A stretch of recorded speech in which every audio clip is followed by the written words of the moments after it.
time attack.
Hello, everybody, and welcome one and all to the next installment of The Chaos Protocol. No matter if you are tuning in for the first or 100th time, we are Transplanar RPG, an all transgender, people of color-led, dark fantasy TTRPG channel telling stories set in an original non-colonial, anti-orientalist multiverse. This means that we stand against genocide and ethnic cleansing and support all oppressed peoples of this world struggling against injustice, imperialism, and colonization. We must use our voices now more than ever to build solidarity and fight for the worlds that we wish to see. So to that end, free Sudan, free DRC, free Palestine, abolish ICE, free all oppressed peoples of this world. Thank you all for coming out and showing up to support our story. If you're watching this right now, you are seeing the live recordings of Arc 3 episodes 19 and 20 on Twitch or perhaps YouTube. Before we get started, please allow me to introduce my fantabulous cast for the evening, starting with Doomboy. Hello everybody, my name is Valiant Doomboy Dorian. I use him, his pronouns. You can find me all around the internet, Valiant Dorian, or at Otso Spirit Bear. Please enjoy that lovely treasure I just say you on. And tonight, I'm playing our resident Doomboy Sayer, who uses he, they pronouns. I'm gonna pass it on over to the bottom of Strike Team Nova. You're not lying. Yeah. Hi everyone, I'm Kai. I use he, they, and she pronouns, and I am back playing the bottom of Strike Team Nova, Mr. Zanin-ish, who uses he, him pronouns. And he's here with our resident healer. Only healer, don't worry about it. Absolutely. Healer. 1,000,000%. Both need to stop. What are you talking about? Lumira has been nothing but a healer from the beginning. Hello, everyone. I am Samstar. I use she, they, and the occasional fae pronouns. And tonight I have the fantabulous honor of playing everyone's favorite healer. Question mark? Regardless, this is Lumira Ashinyobi Oshupara Ferron. What's going on, boss? It's a me, boss. Yeah, because you're just a healer, right? Because a healer would totally be the one to try to rewrite the past like that. Absolutely. Before we plunge into announcements, we have a very special announcement. Our resident bottoms players' birthday is coming up tomorrow. Kai's birthday is tomorrow. Let's put some birthday wishes in chat for Kai. Some cake emojis, some party poppers emojis, and we are going to do the time-honored Transplanar tradition of singing happy birthday to you, Kai, on stream. It's gonna be quick, okay? We don't want this to sound like a dirge. It's gonna be quick, it's gonna be snappy, and we're gonna do it together, all right? 1, 2, 3. Happy birthday to you. Happy birthday to you. Happy birthday, dear Kai. Happy birthday to you. We love you! We love you, Kai! Happy birthday. As far as the discordant Transplanar birthday goes, that was actually pretty together. I congratulate you all. We're working on it. At some point, we will reach harmony. It's only so many birthdays that have came before this for us to get it right at this point. It only makes sense. I'm honored. We're starting to get our shit together. So to start off our announcements, a massive thank you to our major sponsors for this Arc 3, Explain Trade, Hero Forge, and Frivolous Bear Studios. Hero Forge has added a bunch of cool new features, including their color statuettes, as big as my face.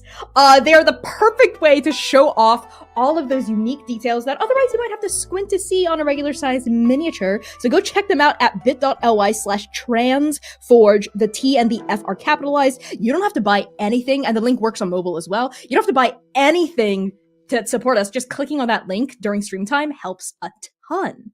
Now, speaking of thank yous, we'd also like to thank our Patreon precepts, Ozra, Brooke, Cassidy, Clay, Elvira, Gridrunner 404, Mark J, Phil, Robert Burke, Rose, Sergeant Danes, Spencer, Squareheart, Taylor, the Bow System, and Zoe.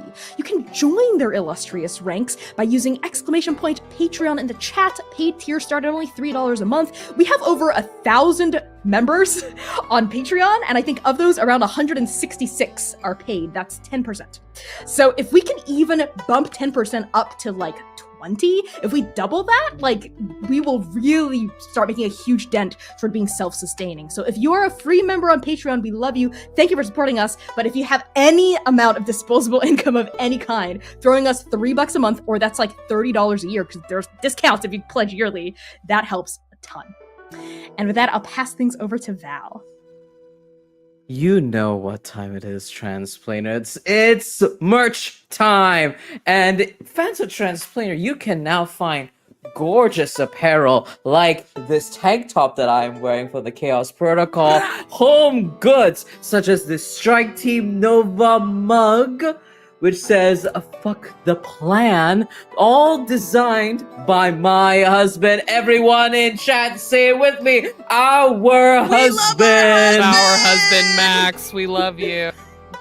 Use !merch in chat or go to transplanerrpg.shop. Our shop is sourced ethically, size inclusive, and made to order with free global shipping. So please go and check us out and give yourself the gift of Transplaner.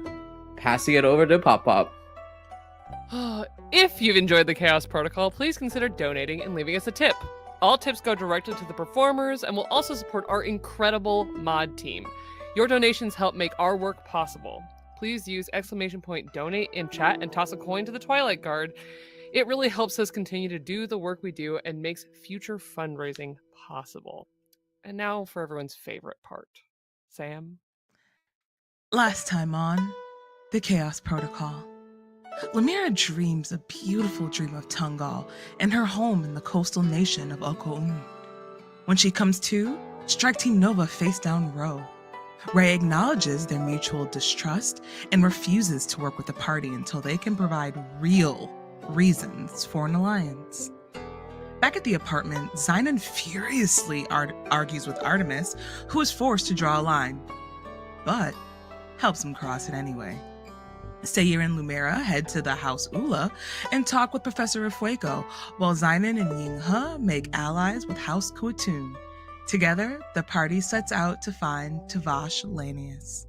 And that's what you missed last time. Use !recap in the chat to read our full written recap document.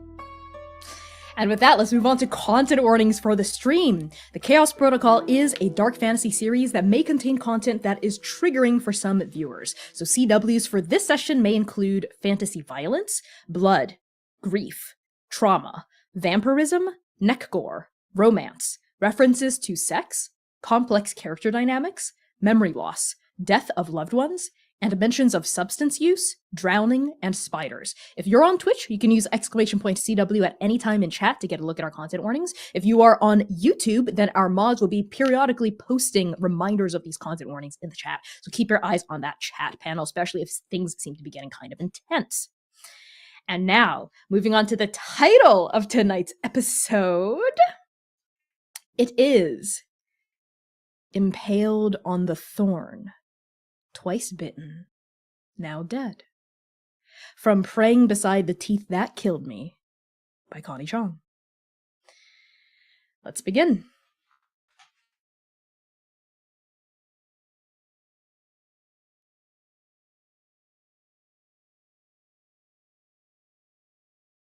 "'Tis but the name that is my enemy.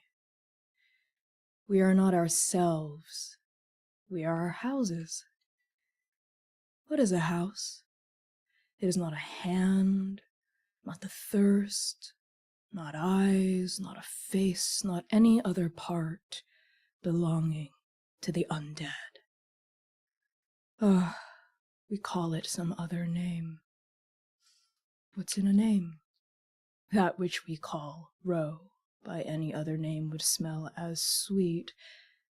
So House Dakar would, were they not named for the spider. I'm sure you know by now that the first vampires were born here, on the banks of the Red River. Our forebears tell the tale of when the river swelled with rage and wrath and unyielding spite, thick as viscous blood sweeping away the city at its banks. That red tide claimed many lives, but in some cases the claim did not take. 2 men awoke in their graves with a terrible thirst and changed the fabric of Inferno forever. One was a man named Luban Lanius. Metal sprang from his hammer in bright sparks. All who gazed upon his work knew that it was good and divine. They called him the Shrike for his mastery over the building of houses, the building of homes. The other was a weaver named Dianthus Drakkar. They called him the Spider. Luban and Dianthus found one another in that apocalypse, and they found others like them, those the river had claimed and spat back out again. Together, Luban and Dianthus began to rebuild their lost city, guiding the others who came back for their home. Luban's grand artistic visions and Dianthus's skill with weave and word helped this reborn inferno flourish, as did the reborn who inhabited it. To commemorate their accomplishments and their friendship, they constructed a noble archway in the heart of their new city to serve as a threshold for the glimmering river that gifted them their mysterious immortality. But the spider was not satisfied with their gifts from the river. As nights turned to months, turned to years, he grew jealous of Luban. How well he roused the other undead, how he forged communities for them, how he built the houses brick by brick, heart by heart. Dianthus wanted to be the only one who wove. He could not bear the ease with which Luban made this new world his craft, his art. One night, underneath the archway, Dianthus ambushed Luban. His teeth tore into his veins as he tried to bleed him of his unrunning blood. But the swift and cunning Shrike did not succumb. The 2 vampires fought fiercely and viciously until the sun rose and all their friendship turned to ash. Both of them were forced to retreat. But that was not the end of their strife, for the treacherous and envious Dianthus planned his next attack soon after. Luban would bear the scars of his former friend's onslaught for the rest of his unlife. As their battles continued, Luban turned to the houses he built to protect him. Ta implored with Tada nascent leaders to aid the architect of all their communities against the treason of the spider. But it was too late. The fuse between the Shrikes and the spiders was lit, and all of Inferno burned. War raged for decades until it ended the same place it began, underneath that archway. Luban and Dianthus fought and fought and fought until sunrise claimed them, and their bodies turned to ash. Since that fateful night, there have been times of unsteady peace in Inferno, but not reconciliation. Never reconciliation. From a certain perspective, one cannot fault a spider for weaving, even if what they weave are distortions. I have long since disabused myself of the fatuous illusions of concord. So long as our houses stand, our houses shall war. it is simply what must be done. Believing other paths exist is folly. But we must never forget that even a creature as small and underestimated as a spider possesses dangerous potential. After all, 'twas not a sword, nor words, nor divine edict that felled the proud bull prince of Sidos, but the venomous bite of a tarantula. That's why you're here, isn't it? Strike Team Nova. You stand at the mouth of a grand cathedral. Marble pillars reach toward vaulted ceilings of decorated tile depicting godlike beings springing from a winding red river, bears and foxes and serpents and spiders and shrikes. Pale moonlight filters through stained glass windows, painting the cathedral's interior with shattered abrasions of color. Empty pews, hewn from sacred wood, line either side of a vast walkway leading all the way up to a raised dais of polished stone.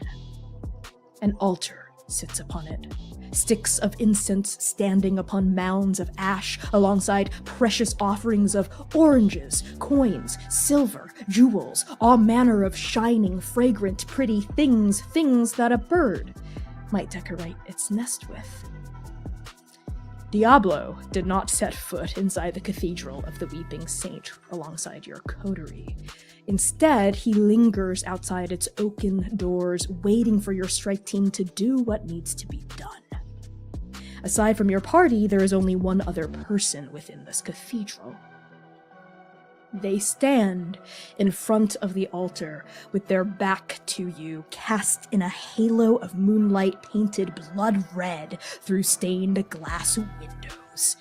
You see tousled black hair, a rich red leather coat, the collar of a black button-up, and a cane inlaid with veins of glittering gemstone. Ta leans upon Tada cane, contemplating the offerings upon this altar as Ta finally finishes speaking. You came to learn the story of the shrike and the spider from a new perspective, did you not? I can't read your minds. That's the professor's gift, not mine. What do you think of all that, House Nova?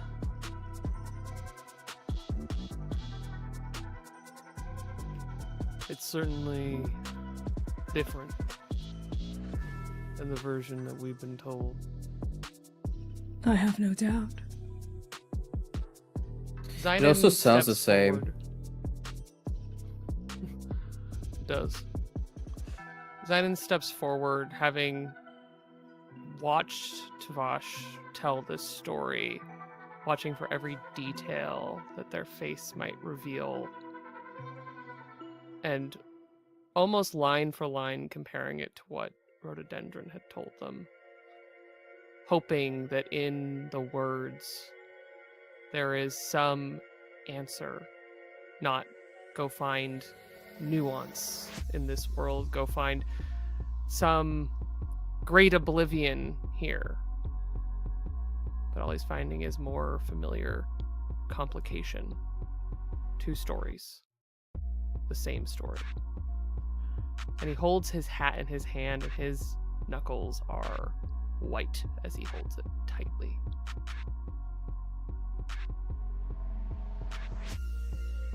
Sayer's cracked open. His mind is whirling 1,000 different questions. Not all of them about the shrike or about the houses. But hearing this story again grounds him back to this reality and not onto where his gaze had been sitting on this entire time, off and on. Lumira. Her back before him. And hearing this story, Sayer thinks about truths, half-truths, and whatever the hell sits at the center. These stories are different. They're also the same. And it's so much to think about.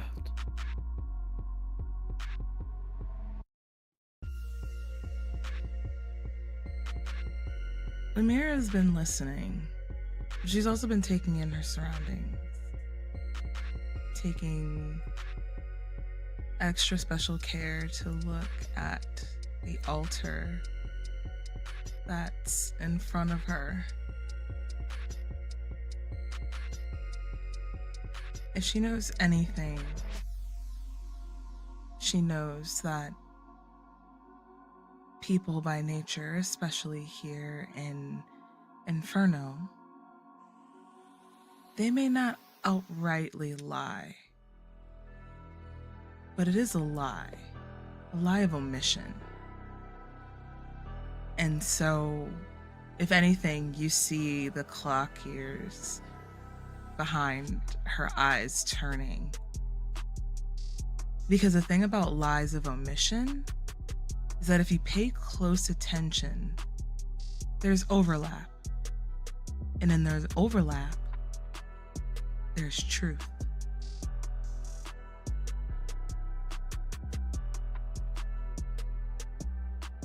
How can I help the four of you? Well, that was helpful. Thank you for telling us a different story. I Spiders figured I'd weaving. open our introduction with a little bit of story time. We're rather sentimental about narratives here. All the different ways we can build a story together, a mythology. You know, cathedrals, shrines, temples, they're just monuments to mythology in one way or another. Put a god we inside all? a building and call it holy.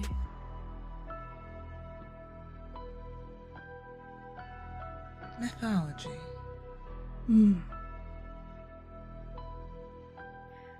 Do you not consider yourself a student of mythology, Lumira? Lumira looks a bit taken aback.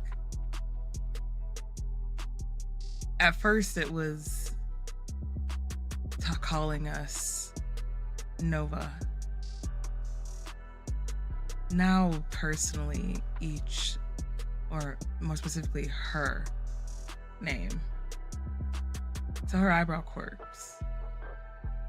She settles her weight on her back foot, and she just stares. Not menacingly, questioningly, skeptically. Their back is to all of you still this entire time, their hands laid flat on this altar looking over these offerings. They haven't turned around to address any of you yet, but they do quirk their head slightly, and that short black hair falls over one shoulder, leans against their collarbone, if only you could see it, and you see the curve of a sharp jaw, a strong nose that looks like perhaps it was broken a life ago and then set back into place. That's all you really see of their face as they say, "You've been taking night classes with the professor, have you not? She's truly a genius, an erudite, knows pretty much all there is to know about psychology and the critiques thereof. Would you not agree that psychology is just another word for the stories we tell about ourselves?" I would more ascertain that psychology is less the story that we tell ourselves and more of the truth that lies behind the lies we tell ourselves. What is truth but a lie repeated so frequently it just becomes reality? That sentence lances Zynon through, and he scrambles, looking at all of the divine places here, looking for any shred of divinity in the images in the glass in the river, and then back to Tavash's back. The architecture here is quite striking. What is this all depicting exactly? Gods. Ancestors. And Zainin, you catch a glimpse of a shard of crimson on their face, and you realize it's their eye. Their right eye as they look over their right shoulder, shielded halfway by that chip of tinted glass that is their spectacles. Spirits, long past but never forgotten. These are the gods that we tithe to, that we pray to, that we hope for, that bless us, that curse us. Your god is legacy.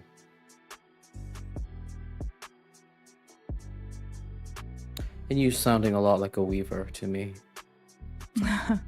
Builder, weaver, different names for the same thing, don't you think? Is that what you think? That builders and weavers are the same? I think, Seer, that the more closely you look at the houses of Lanius and Thrakar, the more similarities you will find. And within those similarities, you will also discover irrevocable, unbridgeable chasms of difference. Chasms that opened a long time ago. Chasms that time itself never heals, but widens only ever further. Something legacy. The betrayal. The original one. Yes. From The place there, where all unbridgeable? of this began.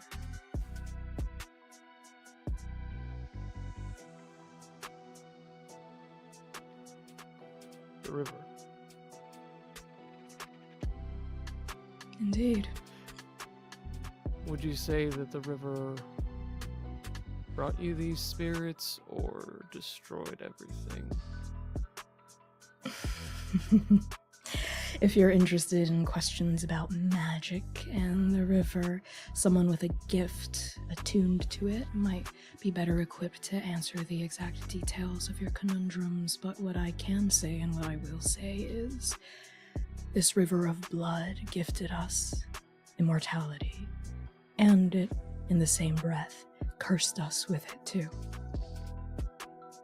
You know, there's a saying here in Inferno that every vampire is born of trauma. There's no escaping it. Of course, the four of you would know you are undead yourselves. The process of turning is always painful.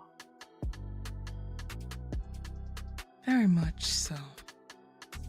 And Lumira, throughout this entire time that Tata was talking, she's been slowly walking around the cathedral.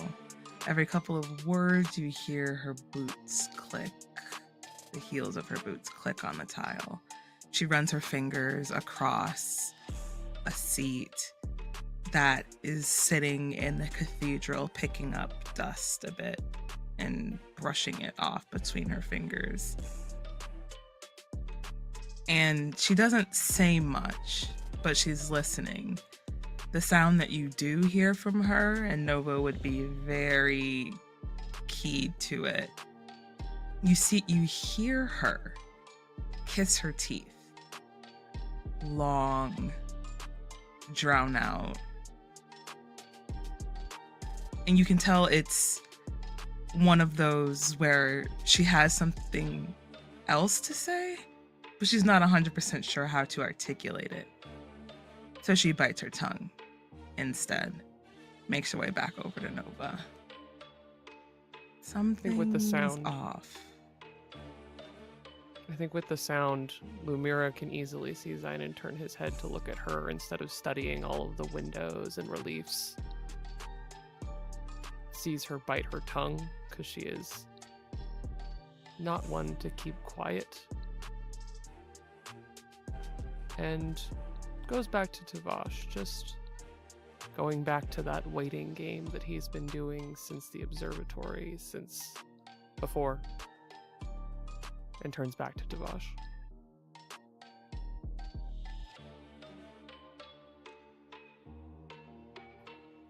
Of course, Sayer So- catches. Sorry. Go. Of course, Sayer catches the sound that Lumira makes. And there's a moment of hesitation before he approaches a step or two further, closing the distance between them.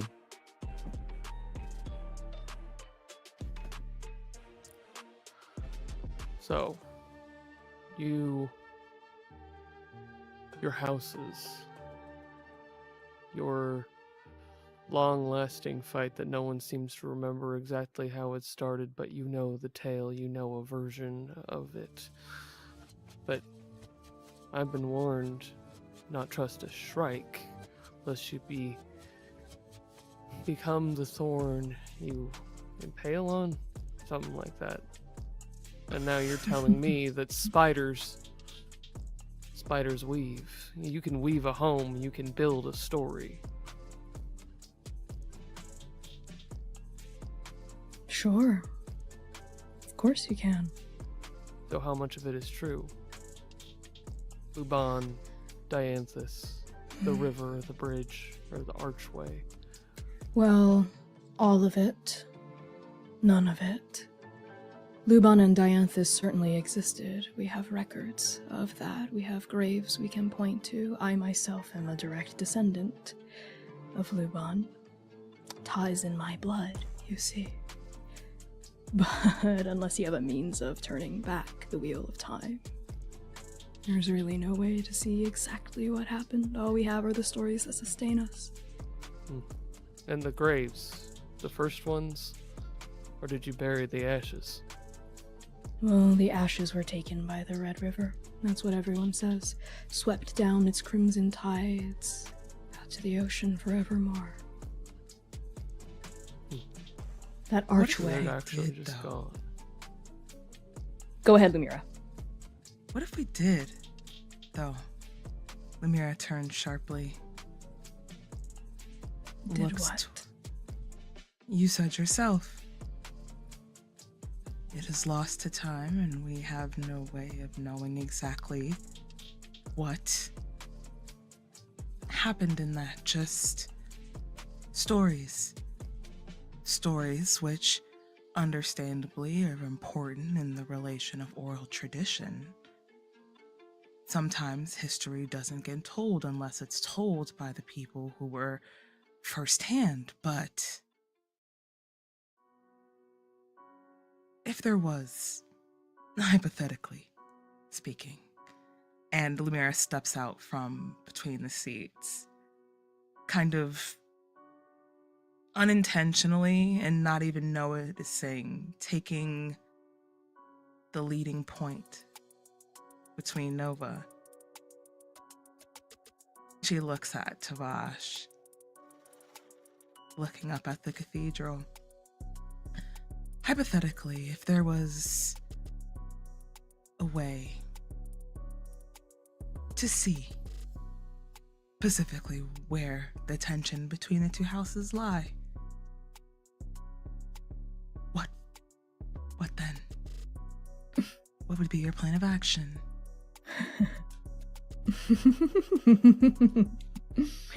And Tavash finally turns around. Their face, their shoulders, their body silhouetted by that halo of perforated crimson light shattering through that stained glass window. They almost look angelic, demonic. And you all finally see their face. And what an intense face it is, all angles and hard edges, sharpness with no give. They have medium brown skin, those blood-red eyes like chips of avarice, those rounded, tinted spectacles, that elaborate glasses chain, and that laugh, that double-spoken laugh that at once sounds false, sounds like it doesn't quite reach their eyes, but also in a deeper way sounds true and rings through their entire being. They lean against their cane and against the altar as they consider you with a new kind of look in their inscrutable face, Lumira. I'll entertain your impossible proposal, Hmm. If I were to feast my own eyes upon the truth of what actually happened between my ancestor and rhododendrons, I suppose it would depend on what I saw. Who actually betrayed whom?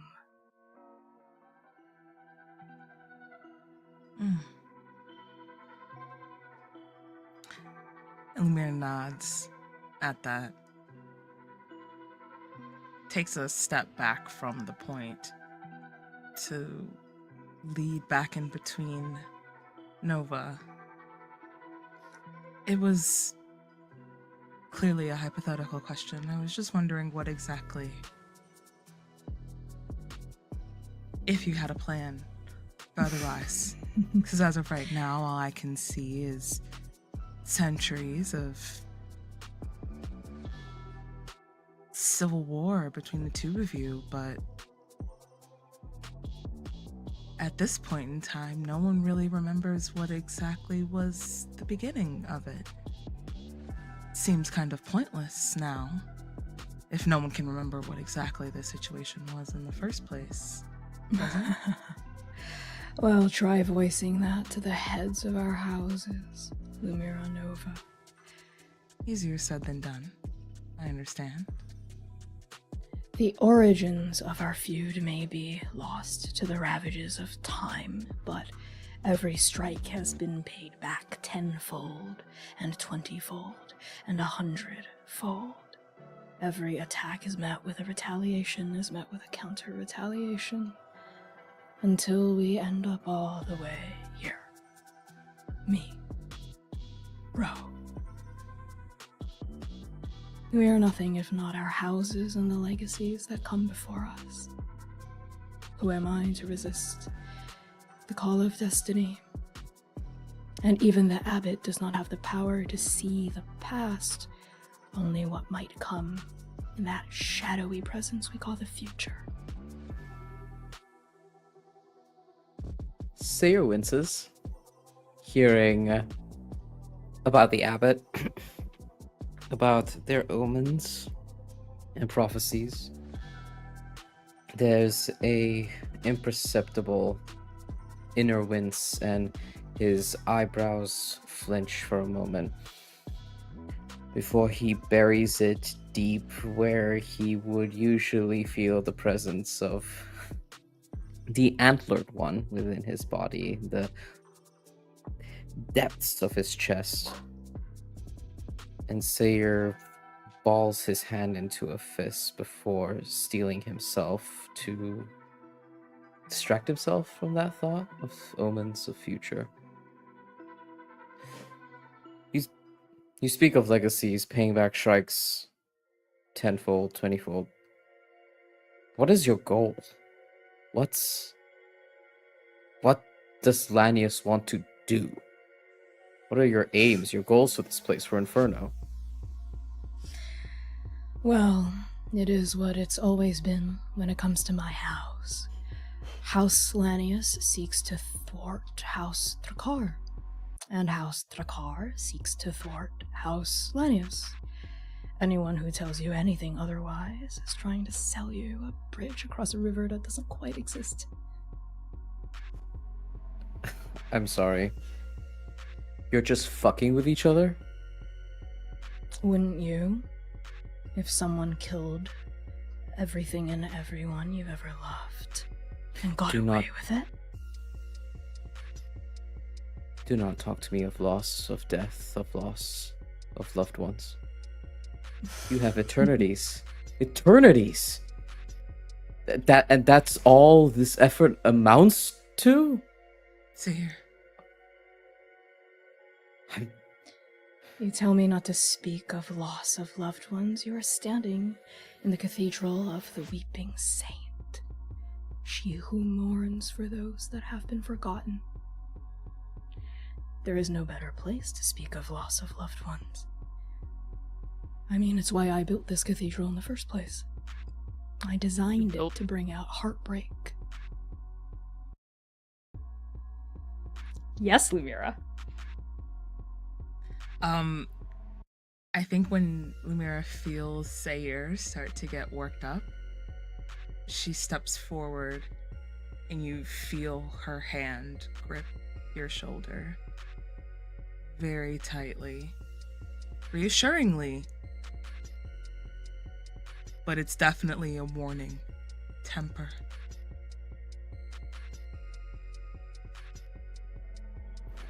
Sayer nods and brushes his finger, the one that is tied with a red thread, against the back of your finger, against the wrinkles in your joints. Sayer remembers himself, all these broken parts of himself are showing again, flaring in the pain of another. And then he sees it, I think. The pain in Tavash. Someone who would build a cathedral of woe and weeping and grief and loss. And Sayer tries to hone in on that pain.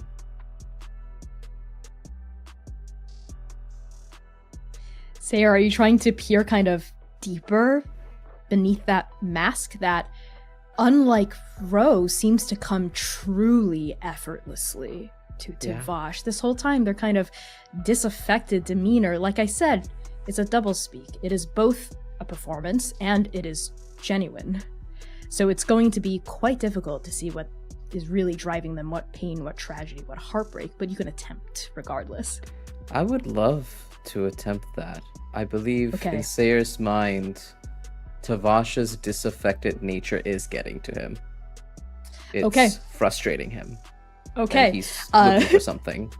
Love that. What action are you invoking? Let me remember. That's... Mechanics! I would have to say... Play a I have to say game? survey. I have to say survey. Survey? I have to, Okay, yeah. that makes sense. Mechanics? Rules? That makes sense. We have Yeah, those? rule. Yeah. This fun little I'm game, going yeah. to say your position is controlled because you're not Mhm. like putting yourself out there by just looking at them. Your effect is going to be limited. How many Okay. pips do you have in survey? I have one. Okay. You are actually going to take an additional -1d to that pool because of Tavash's dark gift. I will not expound by- upon this further unless you learn more through action. You have very, very graciously described in your opening that there is moonlight here. Sure. So I get 2d6 on base, so I have 1d to roll. gonna this to be a say- straight roll. And the mechanics Okay, you know said- what? Okay. Fine. I'll allow it. I did give that to you, so I'll give you 1d. Yay! Let's see how it Moon rolls. stuff. That is a 6. Okay, that is a full success. However, Mhm. your effect is still limited. Limited, yeah. Things go as well as they could, basically. Like, you did the best you could in this situation. By just looking at Tavash, you notice that there is grief in them. There's actually so much of it. It's kind of astounding how much of it they wear so openly. They're not trying to hide it. Their grief is not what they mask. It's everywhere. It's in the way they lean against their cane. It's in the way that their eyes look kind of empty. It's in the way that they wear that jacket in a disaffected manner across their shoulders. And it's in the slouch of their hip against that altar. It's in the way they carry themselves in this place of divinity and sorrow, like they are a natural part of it. Like they are the god that this cathedral has been built in remembrance of. They are defined in many ways by their grief, and they're not afraid to show it. Whether they're not afraid to show it because this is common knowledge to everyone in Inferno, or because they're unashamed, you're not sure. You're not sure why they're so open about it, but they are. There is something else that they are hiding, other deeper vulnerabilities that you can't quite get at with your limited position in this place. You're going to have to do more to try to crack them open or connect with them before you can reach that place. I think Nova sees it. The temper that Sayer leapt to first, stilled by Lumira, and it's further stilled by something else. He's seeing something in this moment. And you feel his shoulders relax. There's a small softness that begins to envelop Sayir. And he subconsciously leans back, more open. Zynon doesn't watch Seer. Listens for his voice, the tension and the diffusing, almost atmospheric.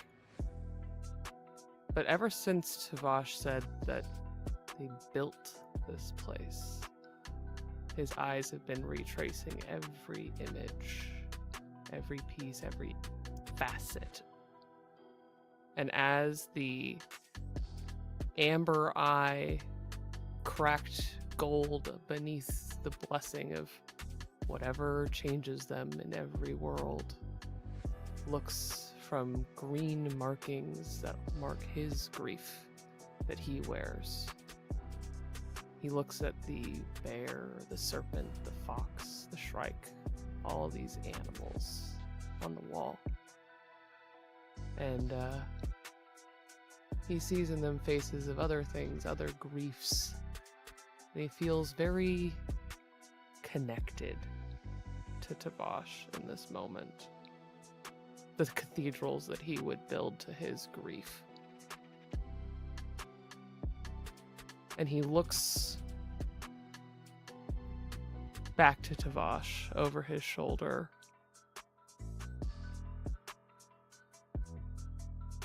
You mourn those that are forgotten, and you fight a war for them. I mourn for what used to be, what was and is no longer. I do believe that the reputation of my Avra precedes me. This is not the only monument to sorrow I have erected across the city.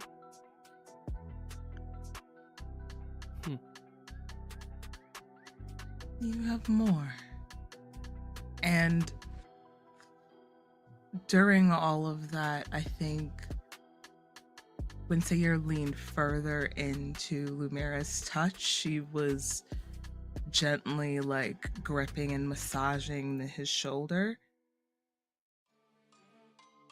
Unconsciously, not even realizing it, more in a soothing way, before she breaks away from them and steps forward again. But as she steps forward, you can hear it. It's audible. It kind of almost, it's loud enough to where it rings across the cathedral itself. She takes a deep, deep inhale through her nostrils. She is in a cathedral, after all.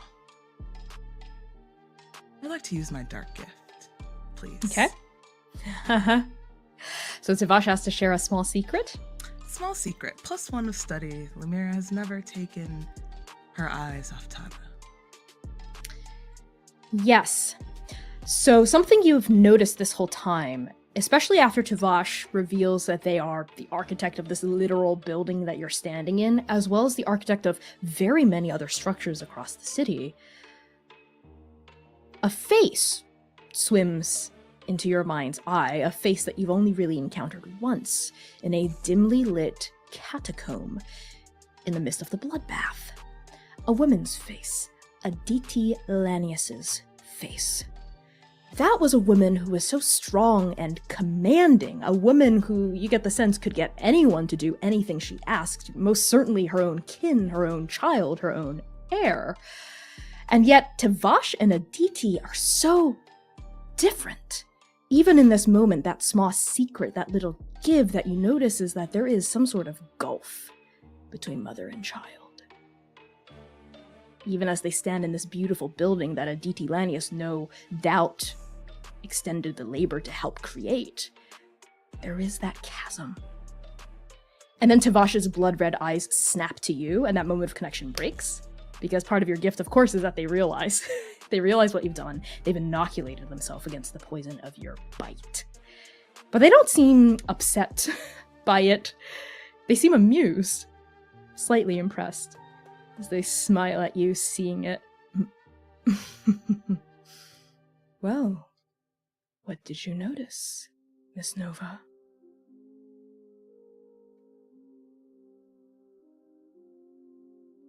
I think this lies a little bit deeper than just house versus house.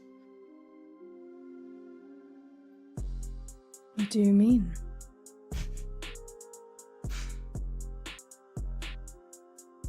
I would be remiss to expose what little truths that we hold dear. Everyone has a lie they tell themselves. That's true. Or a truth that we may not necessarily realize is a lie just yet. You can share what you've noticed, Miss Nova. I promise you my feelings are not that fragile. You and the DT. There's a rift there. A separation, a wall. Why is that? Again, we have just met, so I would completely understand if you didn't want to explain further towards people you just met, but I like to think we're all friends here. Now. Well, I don't know if we are friends, but I have no motivation to lie even to strangers. Acquaintances. What the hell, right? You're not wrong. My mother and I have a complicated relationship. That much is not necessarily a secret to anyone in Inferno. I am, in many regards, heir in name only. We are stuck with each other, for better and very much for worse. Do you resent Name that? only. Tavash's eyes land on you, Zynon, as you cut in and then flit back to Lumira, also noting the syzygy of emotions that aligned across Sayur's face as they said that. And that small smile continues to play at the corner of their mouth. Yes, indeed, in name only. I'm not exactly a star scion. But I am all that my mother's got. No other heirs, you see.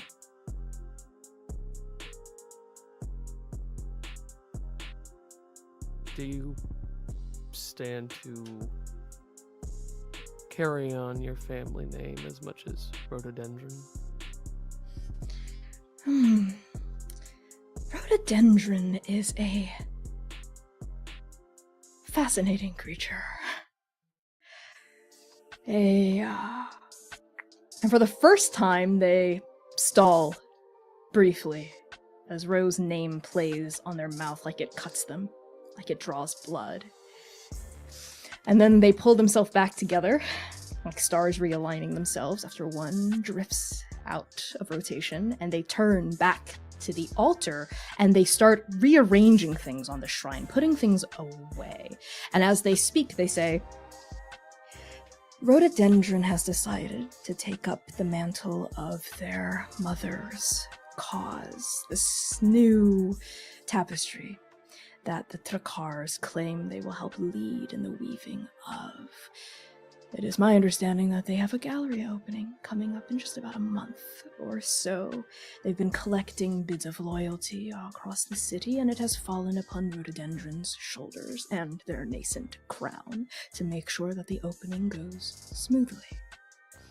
Like I mentioned earlier, House Trakar and House Lanius only really have one goal: to ensure the undoing of the other.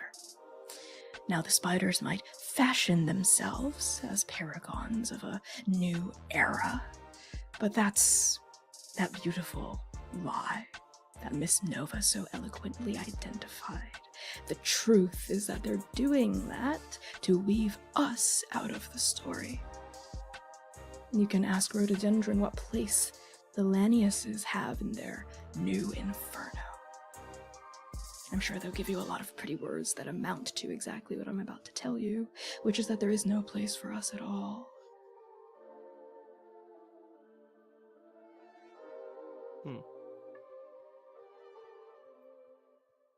Sayer's face reveals the shards and arrows and lances of pain that he has experienced ever since he was a child. He, too, has a complicated relationship with his creator. He understands the feeling of, he was never a scion of anything, but it does often feel like he is all that fate has left of her darling creation. And he is not the model, he's not the prototype, he is the discarded remains. And feeling vulnerable from Professor Toyan's intervention before, Sayer feels some sort of kinship with Tavash in this moment and says, "But what are you trying to do?" And I mean you.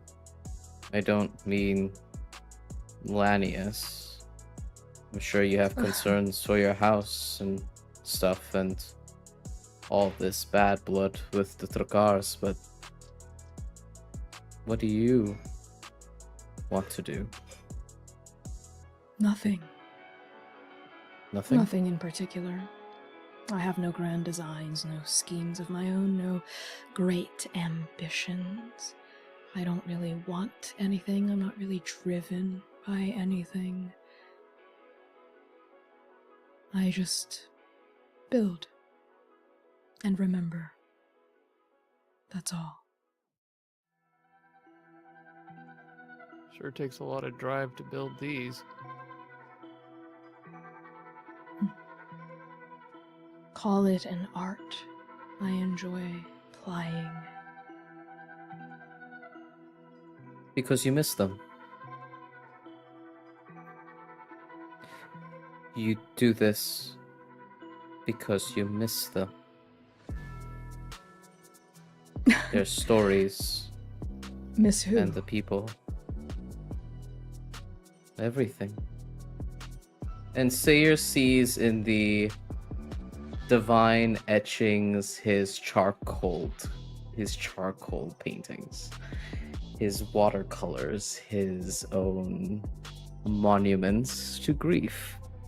He doesn't build anything of stone or clay. He dirties his finger in charcoal etchings and covers his clothing with paint.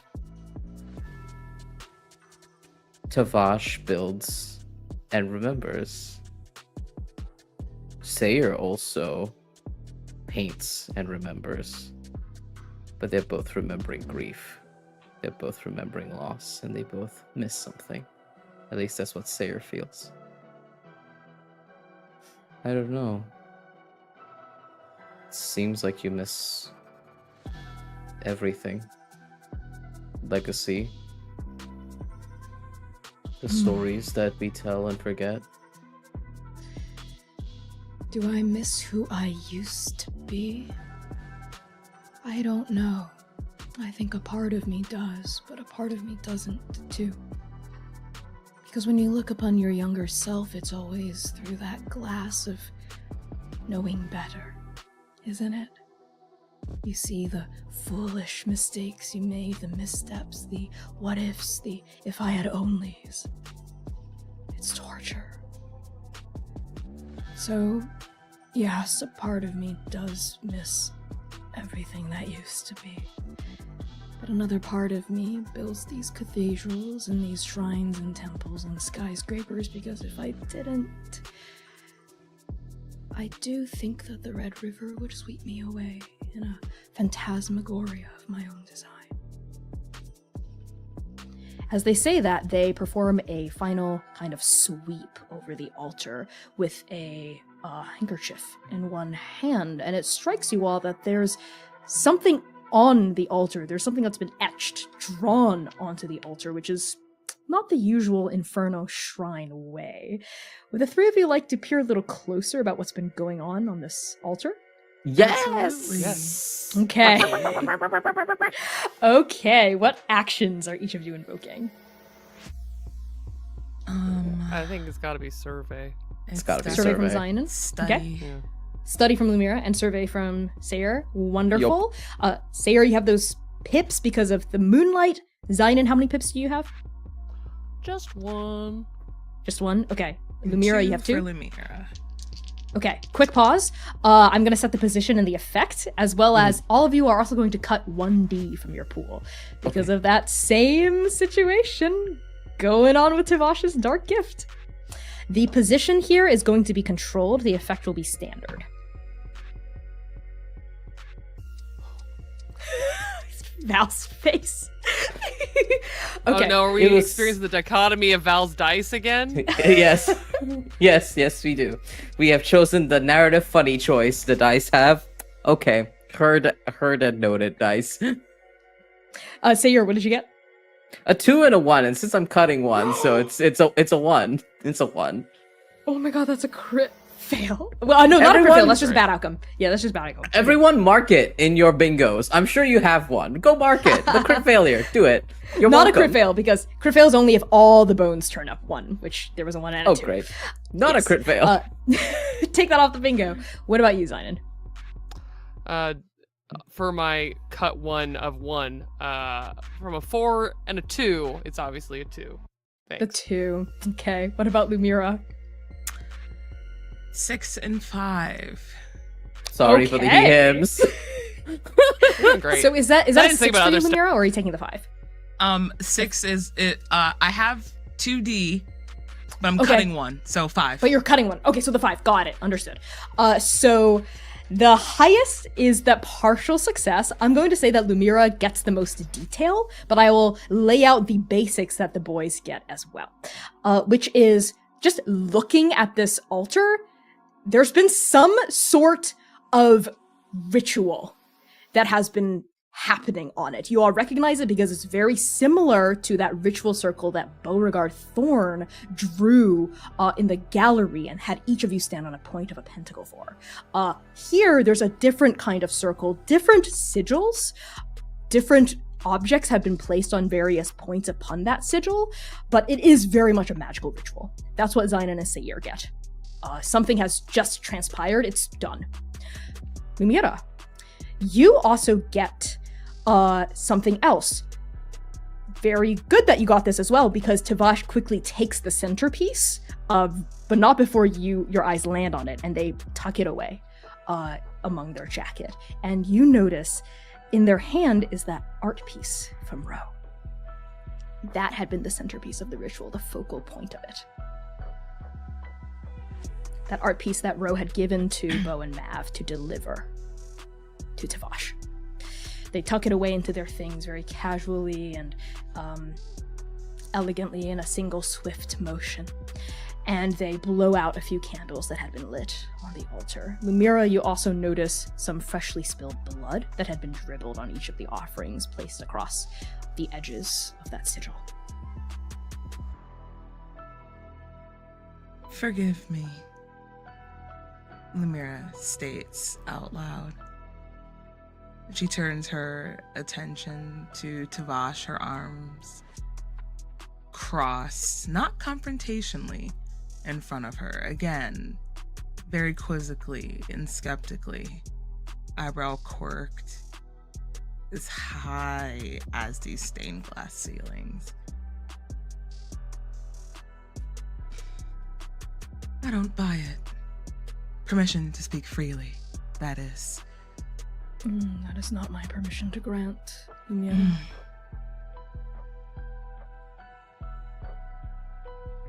Everyone wants something, she says, as she walks, hands in her pockets. She is pacing, her typical pacing when she's thinking back and forth. Everyone wants something. So forgive me when I look at someone who has been here for who knows how long at this point and tells me that there is absolutely nothing that they want and acquire. We all know that is a lie. And one thing I'm not a big fan of is being lied to my face, so we'll try this again. Tavash, what do you want? Not Lanius. You. I wanted something a long time ago. But I'm afraid the opportunity, the window is closed on that. I have been rather munificent with my time here and my stories. I would be happy to discuss more with the four of you, but I'm curious. Since I've been indulging you, I ask that you indulge me as well. What do the four of you want? What is your goal here in Inferno? Are you spiderlings, or do you claim your own house, apart from the Trakars? My goal here is simple. I've been presented with the task, the opportunity to pave my own journey, find my own path, and make my own decisions. That is what I want. Agency. A commendable thing to want. Who doesn't want to be in control of their own destiny? And what about the three of you?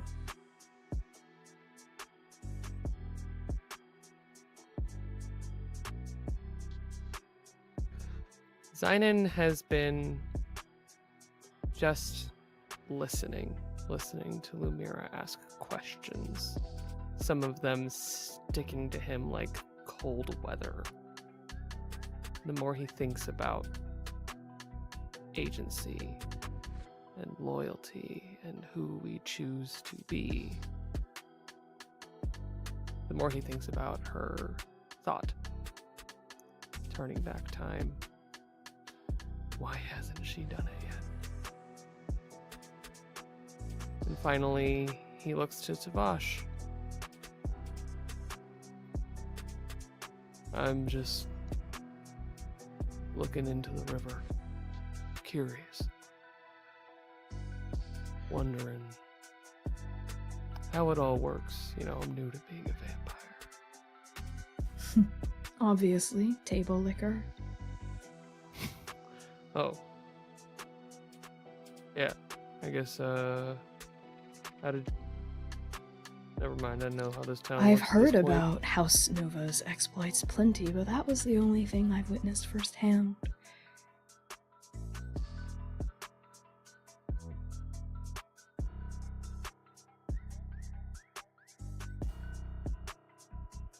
You're muted. You're muted, Kai.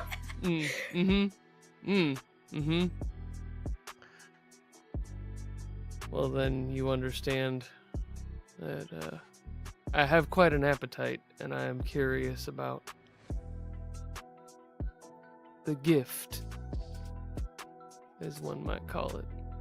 Well, Give it I'm to afraid I'm not made of mahogany, nor do I stand on four legs, so I'm not sure if I'll be able to sate your appetite.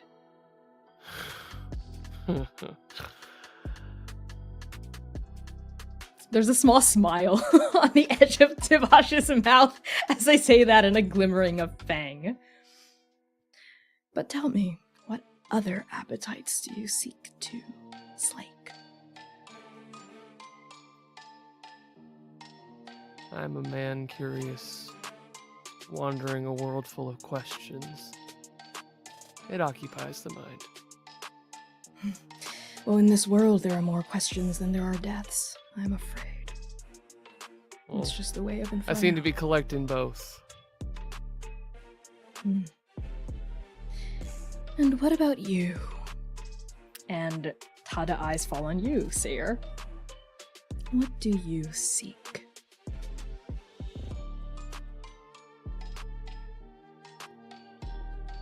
Sayer's been chewing on all of this. Hearing Lumira speak, there's a moment where his worries lift slightly.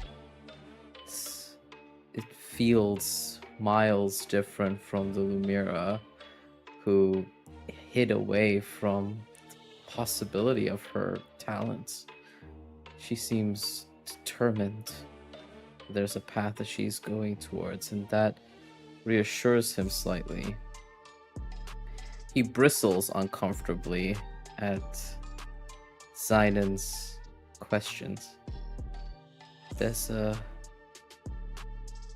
aura around him that unsettles Sayer. On a good day, Sayer doesn't know what's going on in Zainan's head. Now it feels 100-fold. And feeling Tavash's gaze on him, we see Sayer push his hair back. These curly waves begin to be pushed back behind the nape of his neck. I don't know, Tavash. I just want to do the right thing. And I don't know what that is yet. Very commendable of you. There's not a lot of people like you in Inferno, Sayer. Very few want to actually do the right thing, and the few that do often stumble on their way toward righteousness. Or they're swallowed up by the tides of the river. It's just the way the houses are, just the way the tapestry weaves itself so tightly around those that struggle within it. And what about you, little shadow?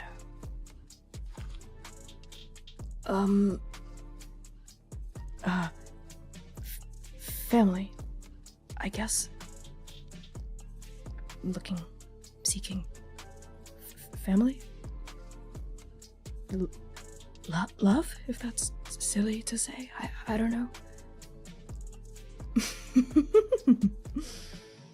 Silly? No, I think it's very common. Foolish, perhaps. I did have a question for you, actually. Are you the Shrike?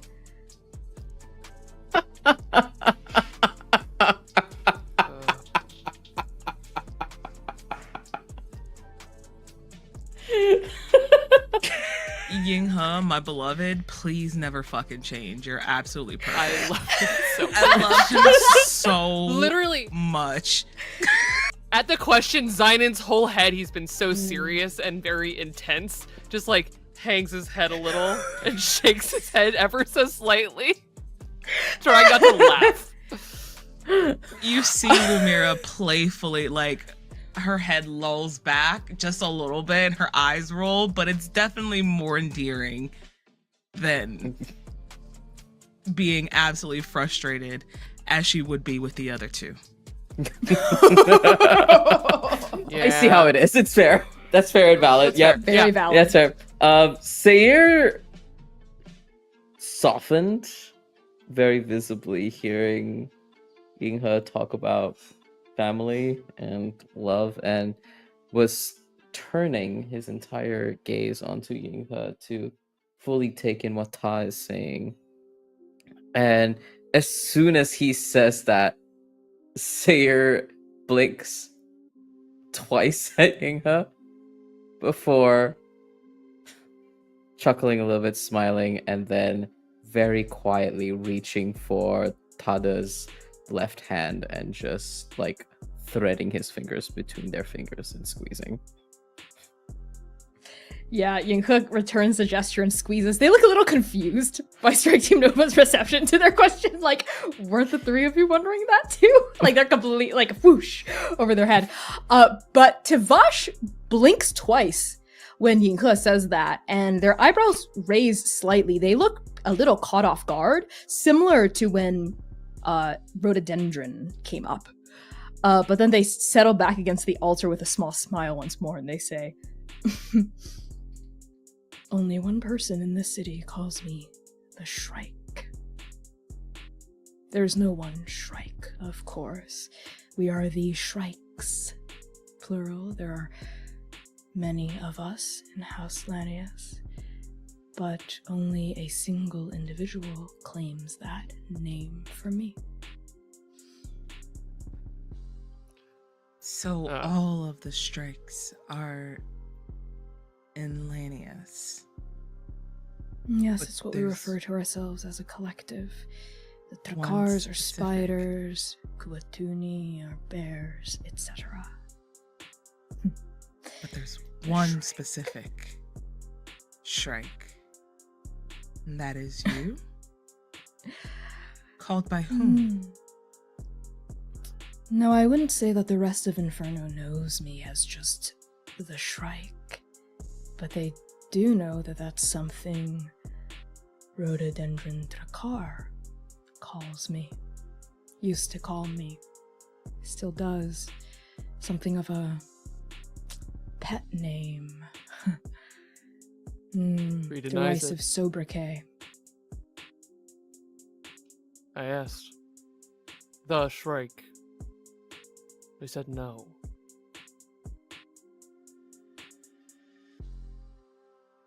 Quick above the table clarification. Zynon, do you mean that you asked Rhododendron, do you know the Shrike, and they said no? They said who is the individual Shrike in the meeting in Rhododendron's office. Okay, got it. Okay, I'm gonna go back at the table. Just wanted to Yep, clarify. sorry, didn't mean to shock you. Yeah. Well, then they were weaving. Disguising something. That's a moniker they are very well acquainted with using. Just as I call Rem the spider.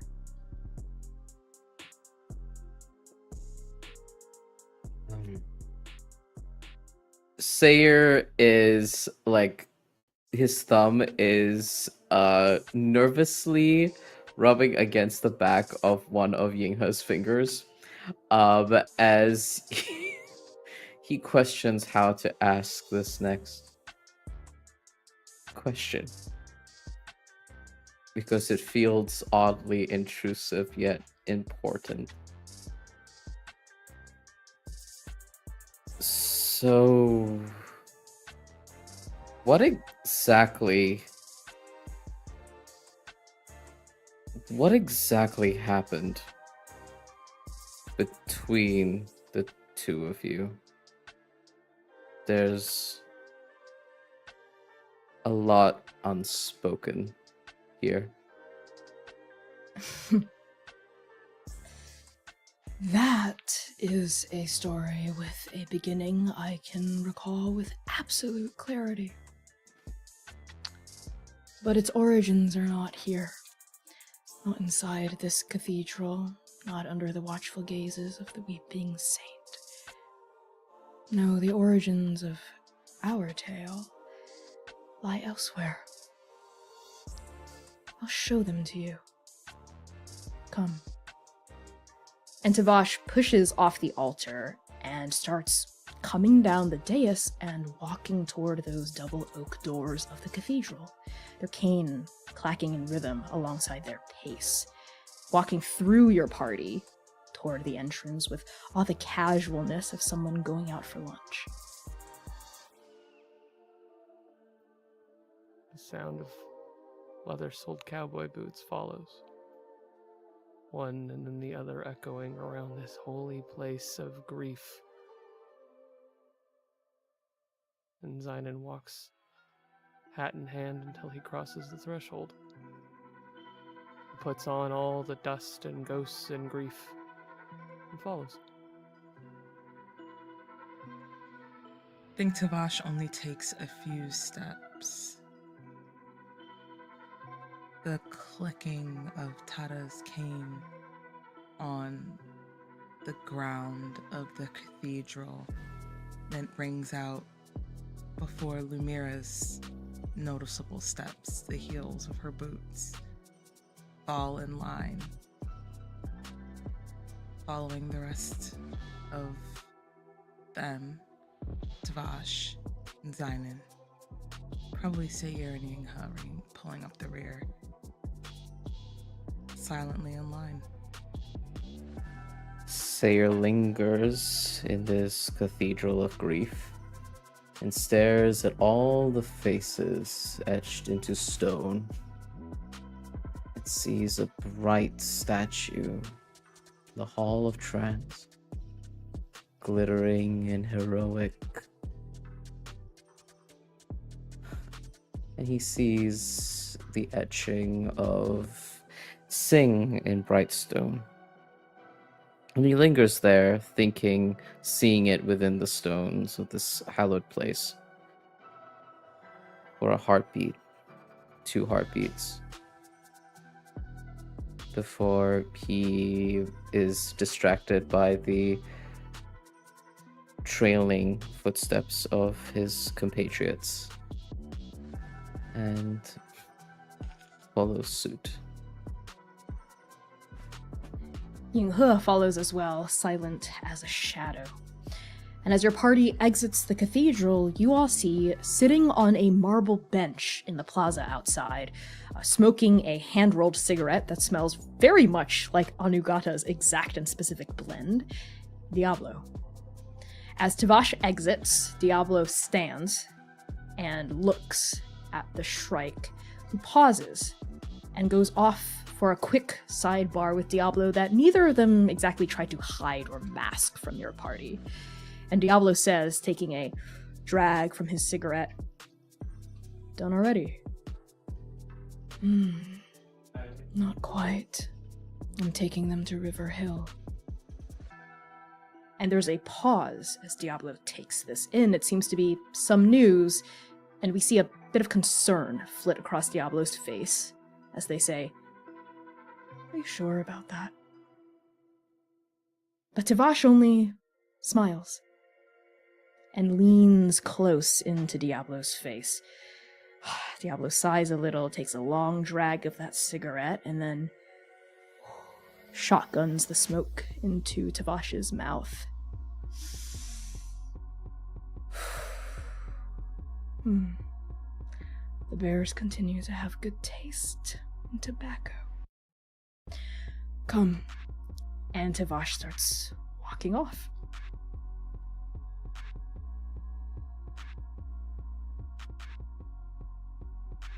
Zynon watches that exchange a little too long and a little too. Of course you fucking listening do! to the words. Fucking bottom. Honestly, you know what? In real time, Lumira watches that happens, eyes directly on Zynon because she already knows Zynon's tea and goes, predictable.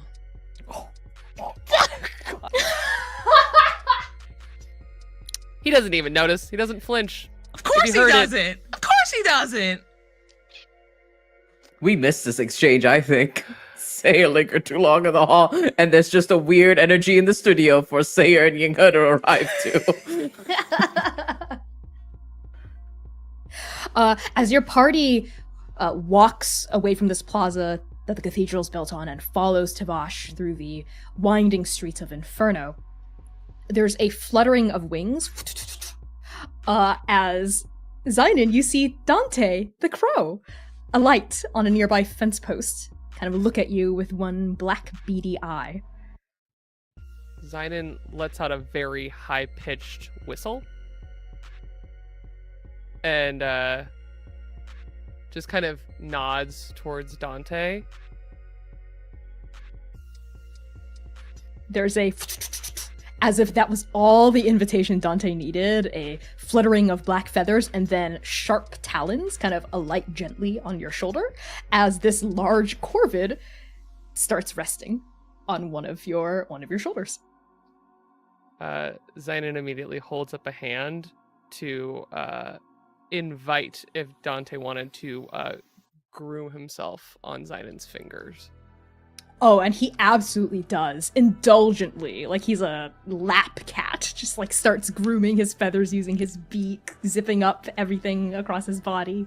And as your strike team follows Tavash with this crow amongst your ranks, you get a brief chance to confer amongst yourselves, if you would so like, amidst flashing signs and light-streaked pavement. And clouds congregate overhead, blotting out the moonlight as a light drizzle starts raining down on the streets around you.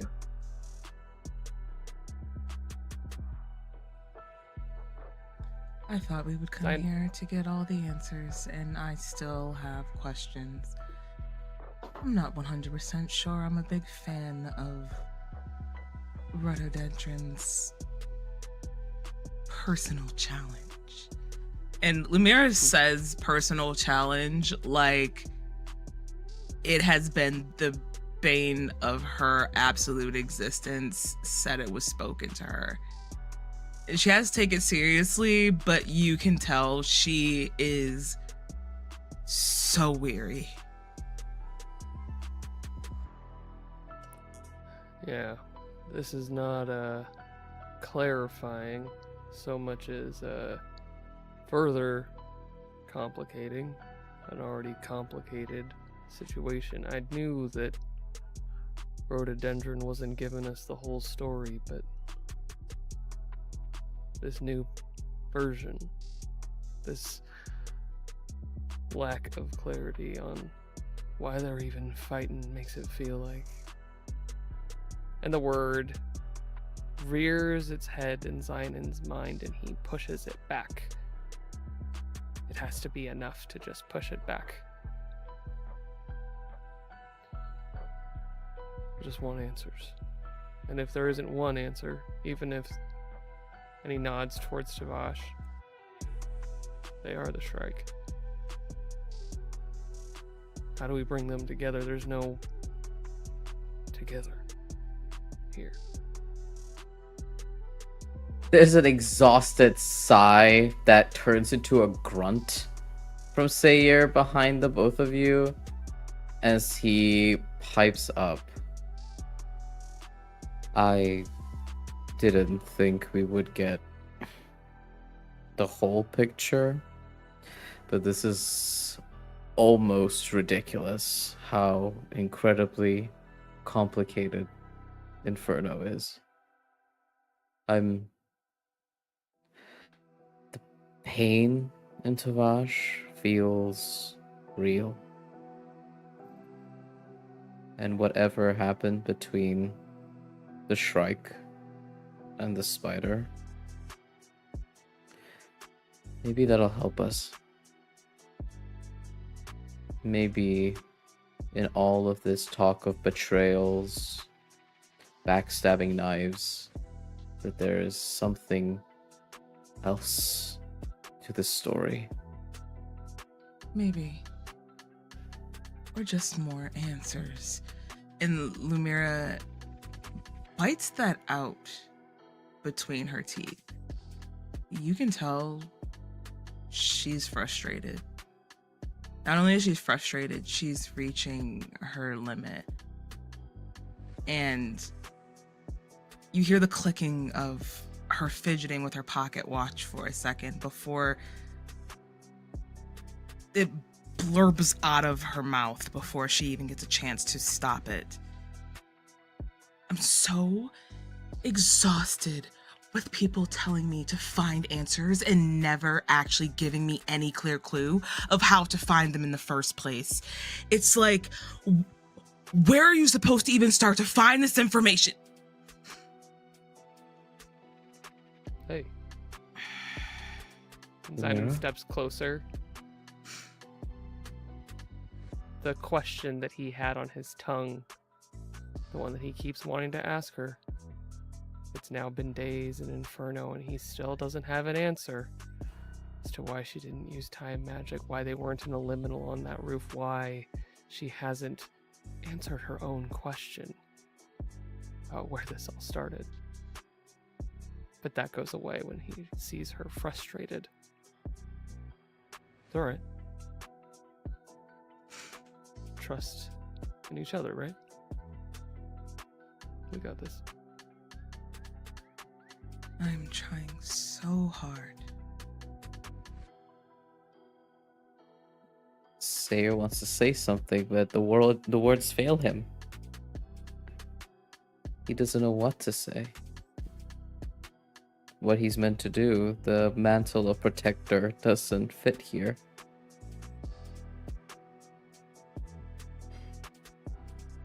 And he looks at Lumira and just nods reassuringly, hoping to communicate in that silence that he understands that frustration, even though it feels like he's missing half of the chessboard here of what Lumira is dealing with.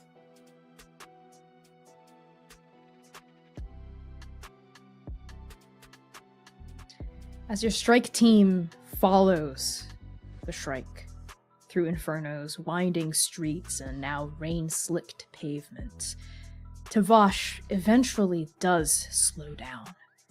And finally, all of your eyes alight on the place where all of this began.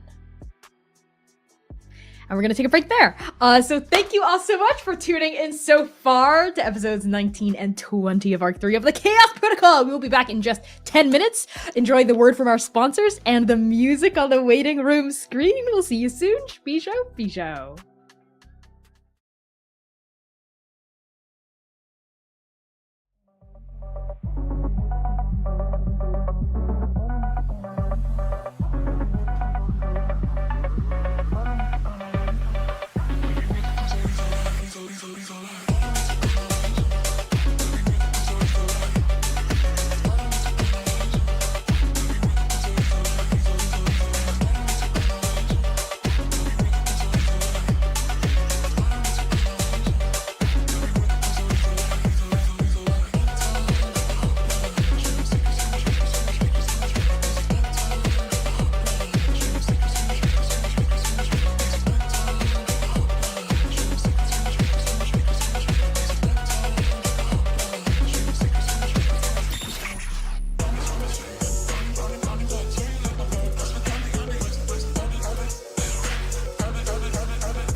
Do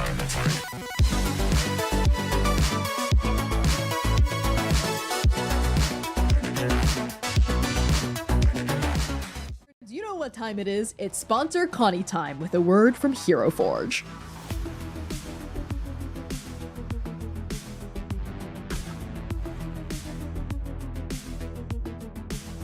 Hero Forge has officially leveled up with kit bashing. When you become a pro member, you can place up to 20 more items anywhere on one of your Blorbos with their own independent scaling, rotation, and movement.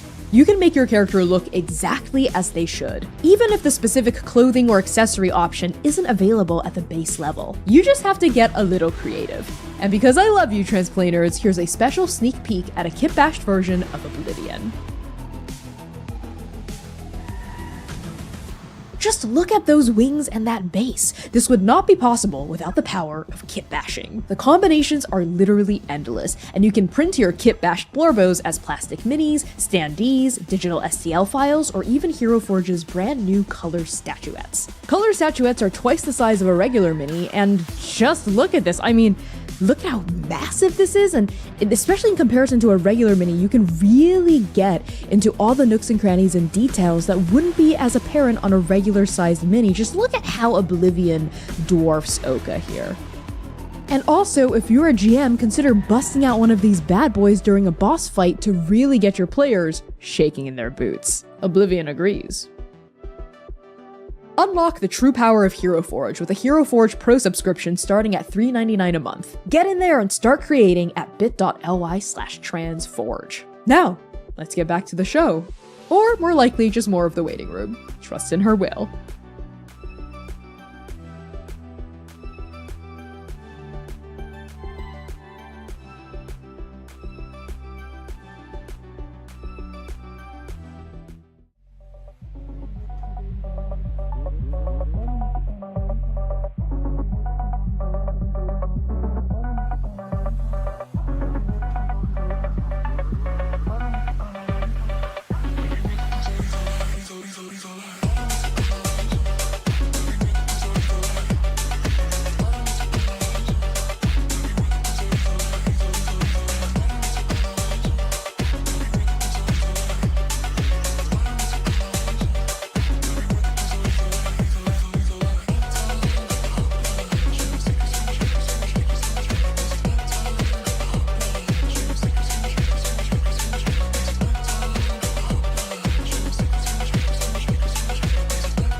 Hello, and welcome back to the Chaos Protocol. We're going to jump right back into our session with content warnings for this episode. They may include fantasy violence, blood, grief, trauma, vampirism, neck gore, romance, references to sex, complex character dynamics, memory loss, death of loved ones, and mentions of substance use, drowning, and spiders. If you're on Twitch, use !CW in chat at any time to get a look at these content warnings. And if you're on YouTube, our mods will be dropping these content warnings periodically in chat, so you can always stay abreast of what's happening.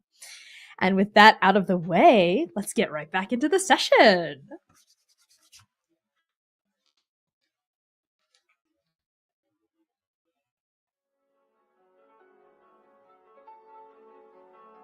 Even at the stroke of midnight, Inferno's arts district is bustling. Pedestrians trawl busy streets painted neon by dazzling lights. Trendy cafes and austere bookstores decorate the sidewalks, interspersed with grand, sprawling piazzas carved from historical brick. But Tavash, doesn't lead you to an art studio or an exhibition hall or a modern cineplex of glass and silver. Instead, the Shrike leads your strike team to the one and only eyesore amidst a vibrant neighborhood, a burned down shell of a building. It stands in the midst of an otherwise gorgeous plaza, all scorched wood and crumbling brick. You see the bones of a staircase winding up to nowhere, old rubble pockmarking grimy floors, the rotted remnants of a once lush carpet. Whatever this building used to be, it was grand. Now, it's a decaying husk.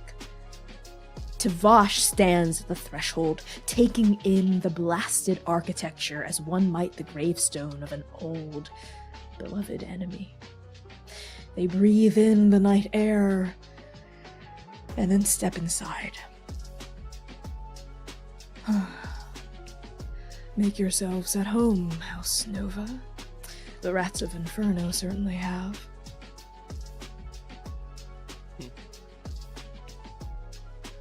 This place has seen better days. And Zidon does actually look for the better days in all of the cracked wood and the burns and the detritus that is undoubtedly blown in. He looks for the light in the ruin. You find it in the shattered once chandelier that's now strewn in 1,000 different glass pieces. You find it in the remnants of decadent, lush carpeting and flooring and wallpaper that's barely more than scorch marks strewn amidst rubble. You find it in that staircase, the bones of a once elegant and beautiful and towering structure now rendered desolate by the ravages of time. There are snatches of its old glory here and there, but certainly nothing, just a pale, ruined, rotting shade compared to what it used to be. How do you take this place in, Zaire? Sayer is walking, I think, partially hand in hand with Yinghara until they reach this ruin, and every muscle in Sayer twitches. There's something about ruins for him, where he would and could always see, hear, be besieged by doom. And I think, like instinct, Sayer's looking for that. He's waiting for the call of doom, indications of the ruin of this place. The same way he found oil-slicked omens in the old temple in the Wild Sea, or the sound of hunger in the City of Heaven. Would you like to try to seek out the doom of this place? I would. Okay, what action are you using? Fuck me. I will use command. Command. So just looking around is not enough to command doom to come to you. You must take more action than that. Okay, then I will say survey then. That'll Okay, be more survey. accurate. Yeah. Great, sounds good. How many pips do you have in that? 1. 1. I will say your position here is actually controlled, because as you recall your conversation with Tsing Tsing, the abbot, back at the temple, magic here is a lot more removed than it was in the Wild Sea, than it was in the City of Heaven. It's not like if you fuck up here, a bolt of lightning from the heavens will strike you dead, as it might have in the City of Heaven. It's different, it's more subtle. The effect here will be standard. Okay. So you can add your bonus because there's no roof here and there is moonlight, though it's a little paltry. There's clouds coming and going, but I'll let you add your bonus here. Sure. Yeah, Sayer's looking for any sign. If Doom has taken a different form, he wants to know what that is. How does that even look like here? This one of my dice falls off. Thank you, Shiva. He nudges it to me. What a sweet boy. Shiva roll. Aw. Oh, that's interesting. Sweet That's baby. a 5 and a 4. So 5 is the highest. Okay, partial success. So as you cast your blue gaze across this desiccated husk of a once gorgeous structure, you don't hear the screams of the people that were here. You don't hear the roaring of fire because there's clearly evidence of fire damage here. Nothing like that. No huge vision of destruction or calamity or cataclysm. But a straining within your ribcage, behind that birthmark tattoo on your chest, pulls you in the direction of Tavash. Specifically at Tavash as they lean against one of the steps on that still standing staircase and cast their own gaze around this space, and you see it, the sadness in their red eyes, the unspoken grief in the tight lines of Rhododendron's mouth, the darkness within the wrinkles of Yada's brow. The doom here of Inferno, whatever it is, it's not some huge world-ending event. Artemis had as much hinted toward it that this is supposed to be a smaller assignment. It's a lot more personal, this doom. It's in the people, their histories, their intertwined conflicts, their strifes. And as you feel that tug, you feel that pull, trying to meet doom on doom's terms here. It's not that that stag-headed man has abandoned you, Sayer. It's just that he looks different here. He's not an apparition, he's a feeling. He's a cycle.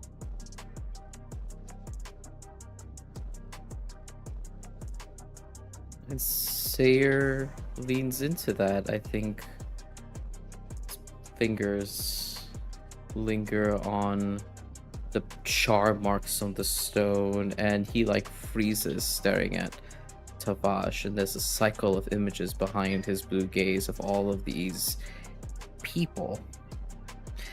And thinking about cycles, he thinks of the wild sea, of the tree, the seed, of Eregnis. He thinks of cycles within the city of heaven. And Sayer realizes an odd truth here. That doom is not what he expected. That it's not just fire and destruction and the shattering of mortal shells. Maybe... And he says this out loud, probably to Yinghe's ears. Maybe doom is just a bad ending. Bad ending? Like whatever ended this building? No. I mean, sort of. I think a bad ending for the people. And I think Yinghe can see that he is staring into Tavash's back as if that sight could light a flame that would ignite and illuminate everything. Sorry, I was just speaking aloud. No, I know you see visions, and I would trust your gut instinct if I were you. But this place, Sayer, I've been here before. We've been here before. And Yinghe looks at Lumira. Lumira, you've been here before. The texts that you got when you first arrived in Inferno, they brought you here. This is where you ran into Yinghe.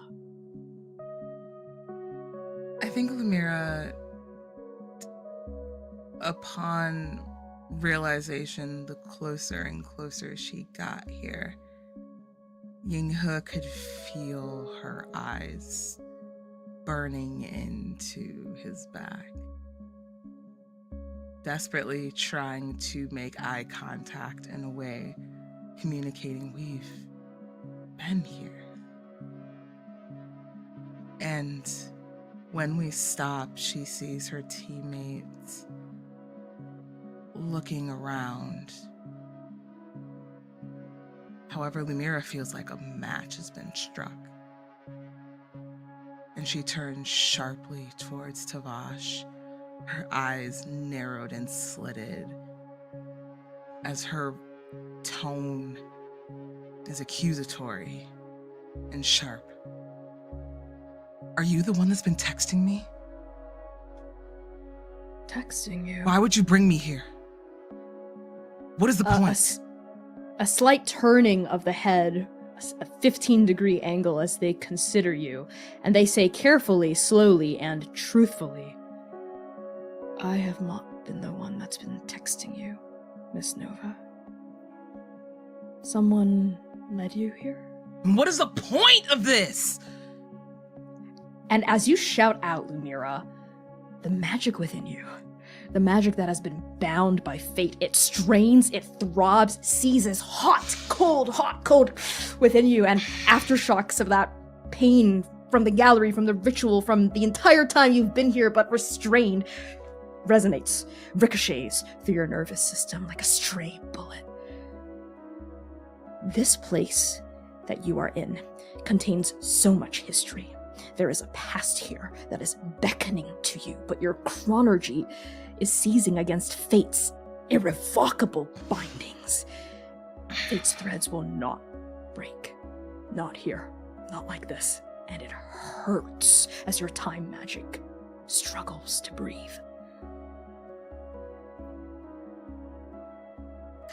Lumira rocks back and forth, swaying a bit in her step, but she bites it down, holding it, keeping it steady as that unbearably painful, incessant thrum.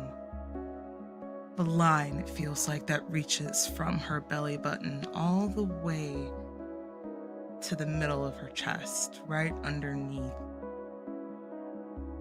her birthmark or tattoo. But lashing out is what she knows. It's the most convenient outlet. So she turns towards Tavash again. I don't have time for lies. I don't have time for your bullshit. So now is the time. What happened here? Tavash, with a brow raised, glances between Lumira and the rest of your strike team.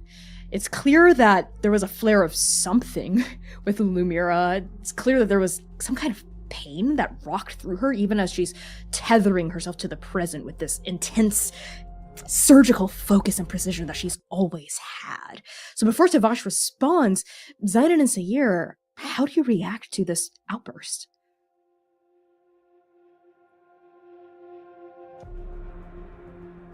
The moment that Lumira starts to show any falter, that just microsecond before she lashes out again, Zynon can feel that breath, the one he felt on the rooftop, this void that keeps haunting them, not like a ghost, not like love or grief or a memory, but something that he doesn't understand. And he cannot answer for himself. He is waiting, so he stands there, he notes it. And his eyes, when Tavash looks to all of them, are locked on Lumira with a disconnection between them. Because he does not understand, and he can see that something is wrong. And he's not hiding it. And neither does Sayir. Sayir's eyes snap back towards Lumira, and he's already moving closer towards her, and he follows the same damn thing he does all the time. He's looking for it, that thorn. the thorn that's hurting her, that he senses from her, that hitch of her breath, that pained biting back of something in the way that she lashed out. Where is it? Where is it? Where is it? Where is it so he could protect her? Where is it that he could stop it? And he hears that loop again in his head. Stop it. Can't see it. It's... How can he protect something he can't see or know or understand? So he stands there watching, knowing that there's a deep hurt that he can't fix right now. And that breaks his goddamn heart.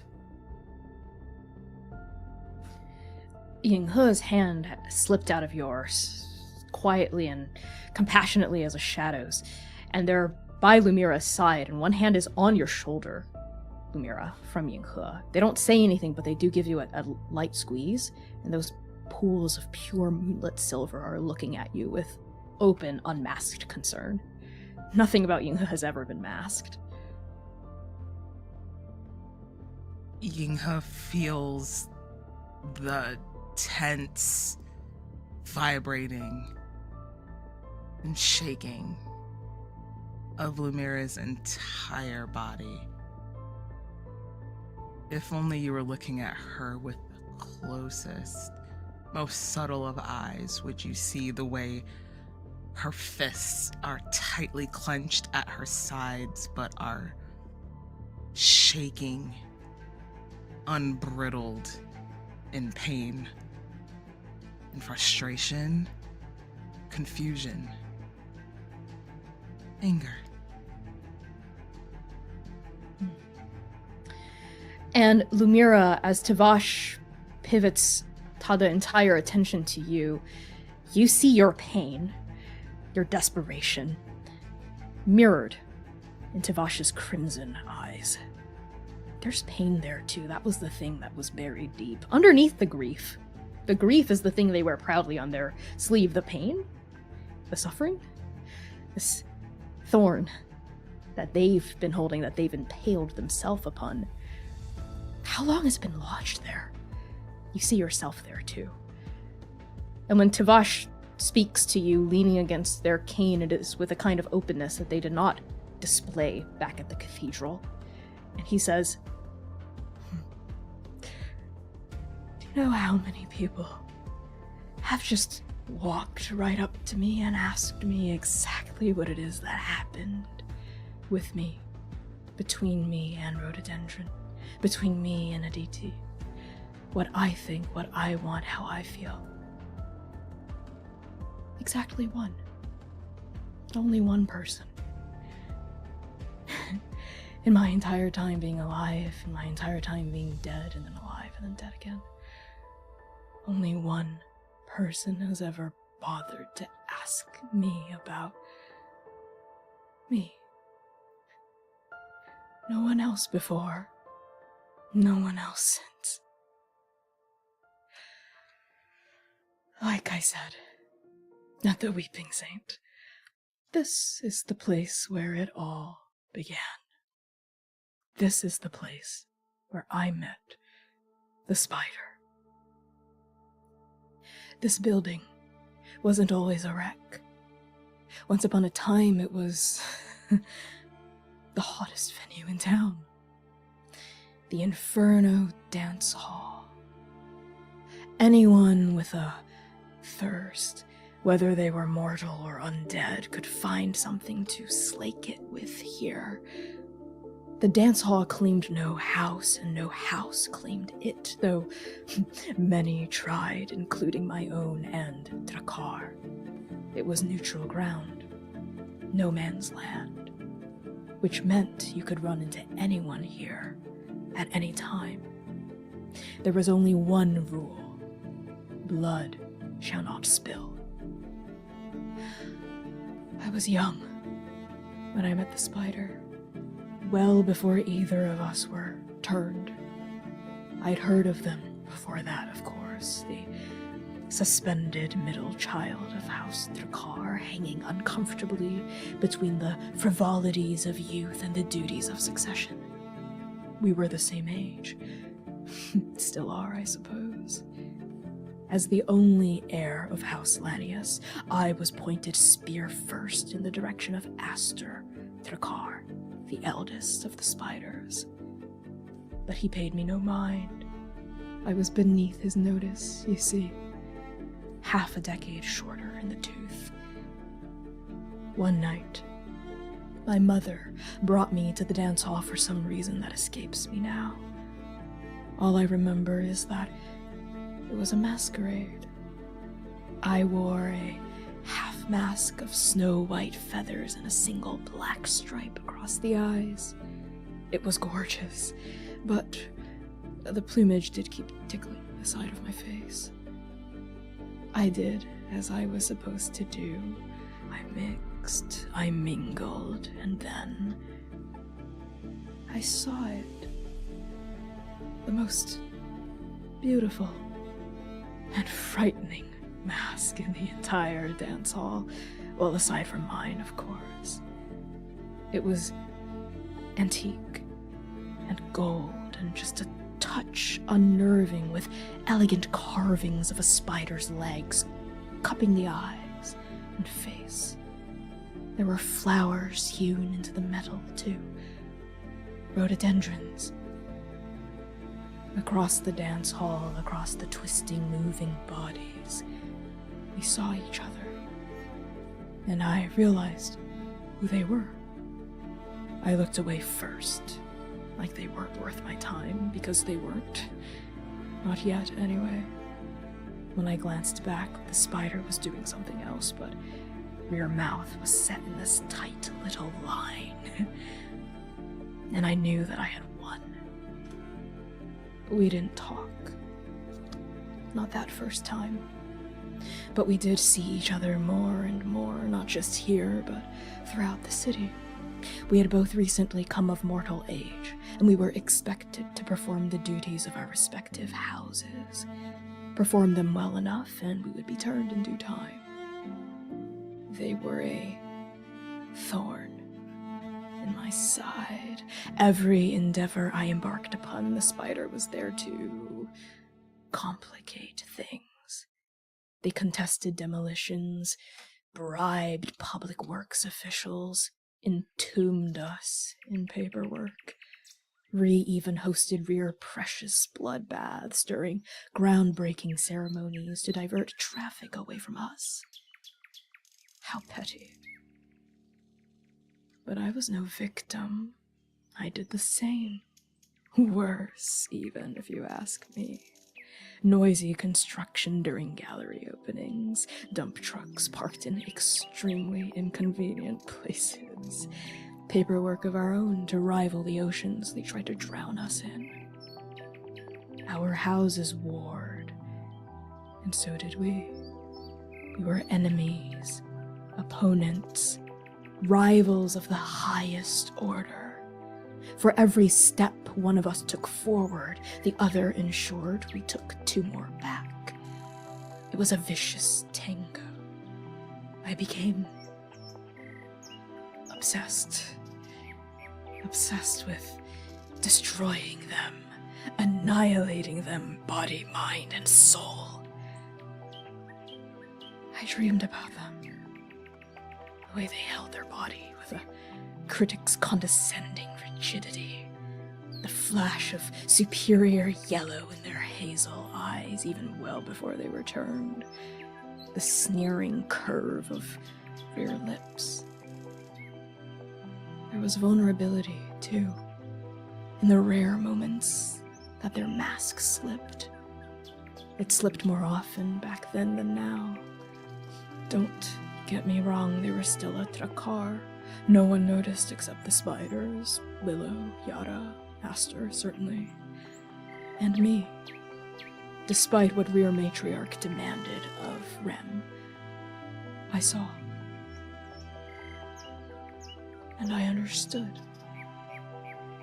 I understood what drove them, what made them tick, what set them off, I saw all those bruised, bloody buttons beneath rear flesh, and I delighted in pressing them hard until Ree gasped.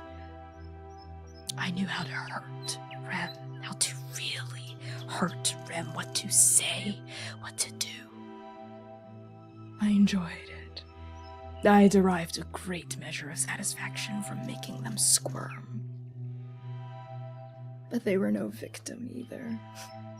When you step into the web weaves around you, even if you think you're smart enough, strong enough, agile enough to escape its grasp. They saw me too. They peeled back my flesh, witnessed the bloody, beating mess of me. Then they plunged their claws inside me and twisted. They knew what drove me, what made me tick, what set me off. And for years, we danced that desperate duel back and forth again and again until we knew the other more than we even knew ourselves. One night, we were here again, at the dance hall. We made eye contact. I looked away first. I went to the archway that our houses once built together, and I waited. When Rhododendron showed up, we didn't speak at all. Under the light of the full moon, we did something we were not supposed to. And we danced. Things changed after that. By night, we were still rivals, enemies. They still opposed me at every turn, and I them. But by day, while our families were resting, while the houses slumbered, we were lovers. All of it was very secret, of course. No one could know. Our mothers suspected, I think, but they never knew. The idea was unfathomable. Years passed. Both of our mothers began pushing the matter of turning. It was almost time. We were almost ready. I was the one who came up with it. The idea. Our grand announcement. I was sick of it, you see. The hiding, the secrecy, the feud between our houses.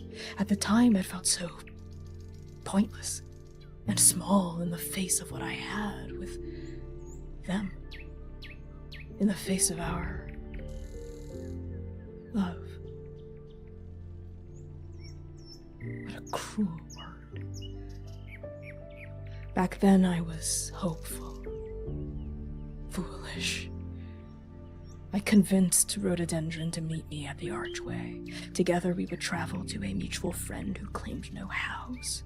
This friend would turn us both, for he had the gift of the river, the ability to gift immortality to those who needed it. We would become vampires, outside of the ties that bound us to our houses. We would dance through our undeath, not as rivals or enemies, but as partners, equals, lovers. We would announce this to our families, to all of Inferno. But then, well, there were complications. Dreaming is easy, you see. Making the dream real is the difficult part. My mother became aware of my ambitions, and so I was late to our meeting that night. Terribly late. And when I arrived, the bricks beneath the archway were drenched in blood. Ro was not there. So I went to the Prince of Ink. In his shop. We waited until dawn. And then dusk. And then we heard about that terrible business with Aster. Things changed. After that, the spider and I became enemies again. This place burned down. And that's that.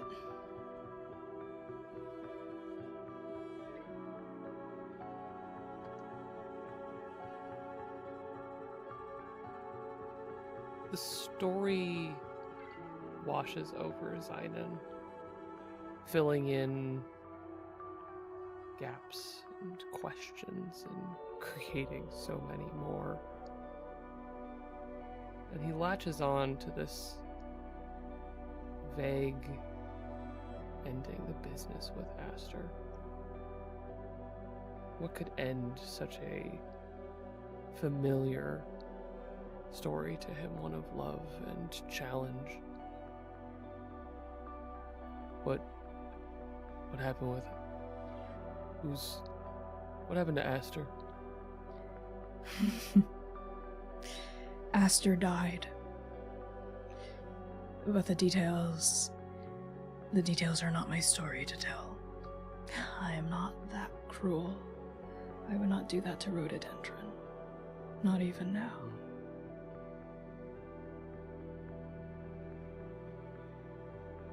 Back to the spider then.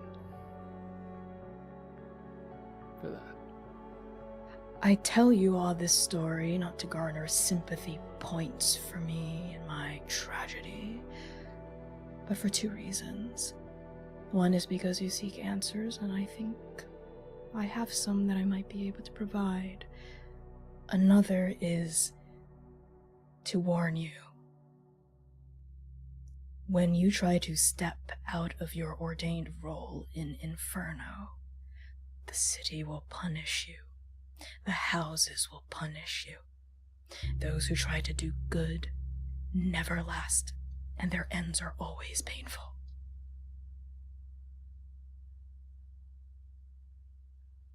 Lumira looks as if there was a bucket of ice water that was tossed directly in her face. Practically a waterfall of ice water.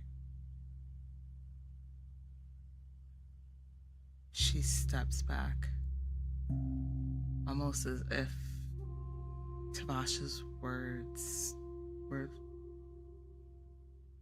laced with fire or venom, as if they burned her specifically to the touch.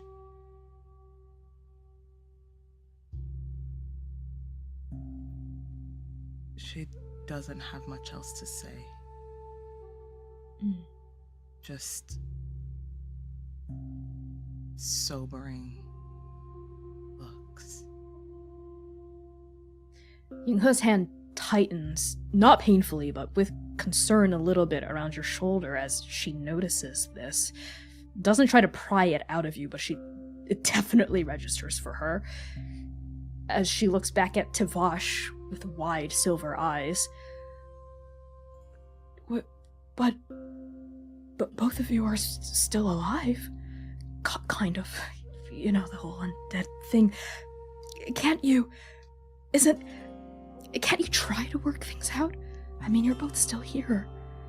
You both cared about each other? Surely that's worth something.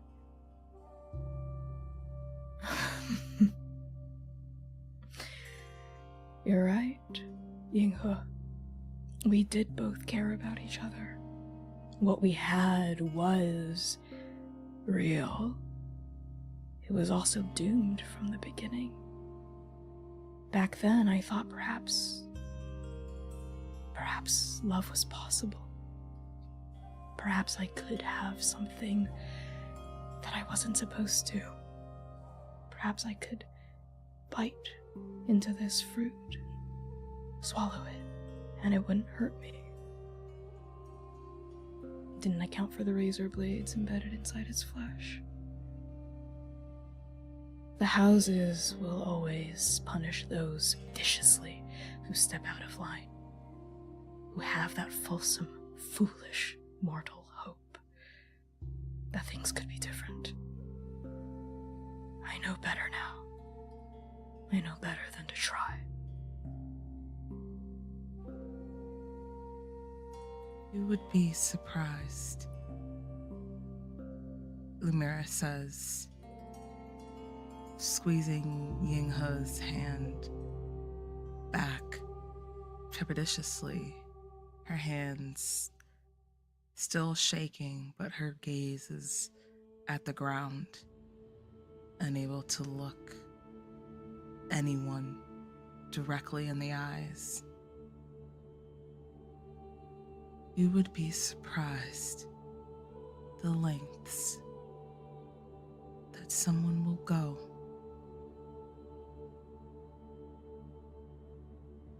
to ignore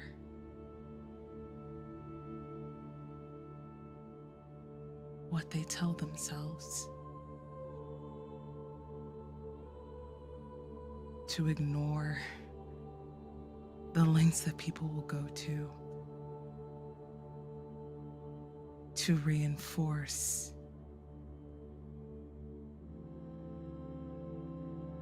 whatever they think is right.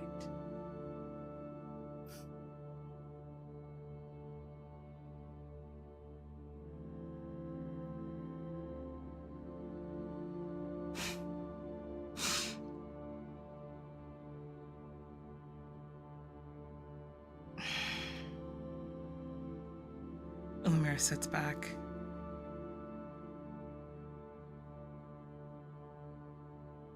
Sometimes the thing that hurts the most is ignoring exactly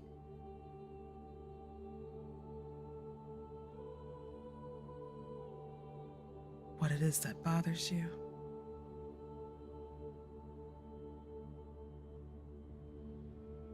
Trying to be something that you're not.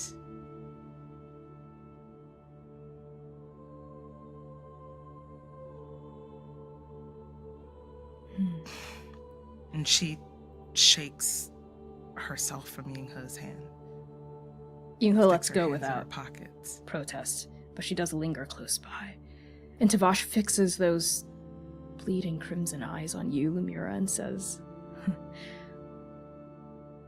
"You are struggling with something, I can tell.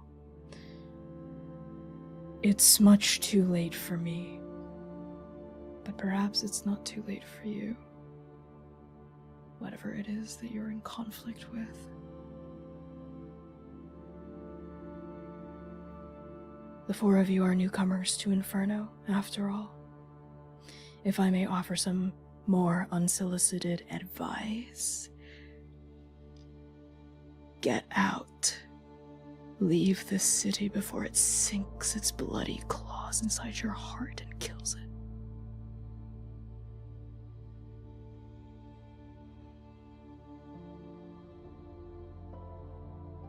And I think Lumira says lowly under her breath. Only Yinghe probably is close enough to hear it.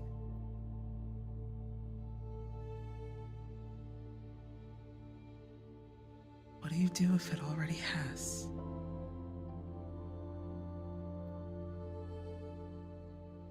Since Yinghe is the only one who hears it, you're not trying to let Tavash hear this.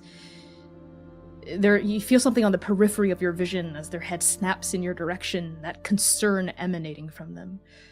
But Tavash leans back and addresses the rest of your group as a whole now. "You cannot break a cycle. The cycle breaks you. And the more you struggle, the worse the shattering becomes. I understand that now. My heart died a long time ago. But perhaps I can try to spare the four of you the same pain. I would not wish it upon my greatest enemy."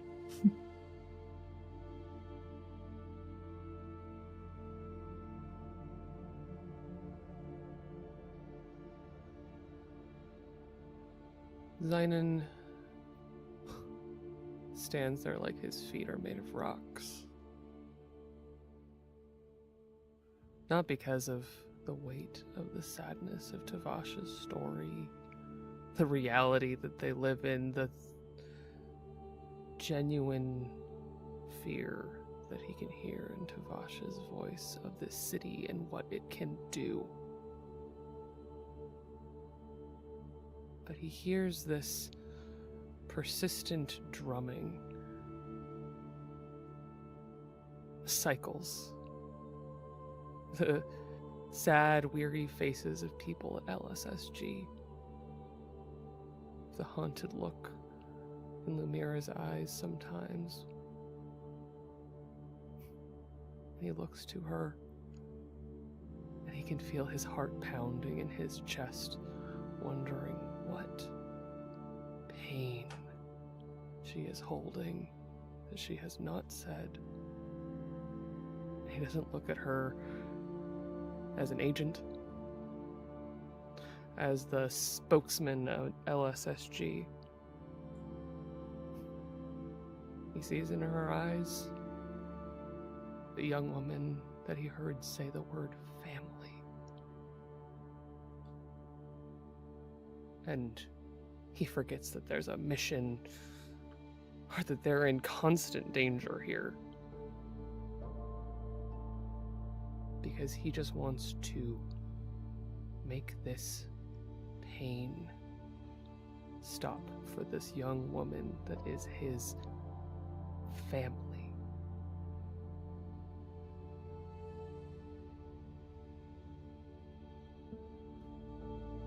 Echoing like Zainan's heart within his chest is also a drumming. Sayer's pulse echoes past his ears, in his head, in his heart. The rumming of all the realization of cycles, tragedies, the doom of these people. The story's not over yet, right? The story cannot be over. And he just wonders that to himself, of the bad endings that are fulfilling right in front of him, and his loss. And he thinks of Lumira. He senses it like breath, like heartbeat. Her pain, the questions she holds back, the mountain of suffering that he is aware of that she's hiding. How could he not know? He knows it. He just... he doesn't know how to fix it. He doesn't know how to fix Inferno. I don't know how to fix this hurt.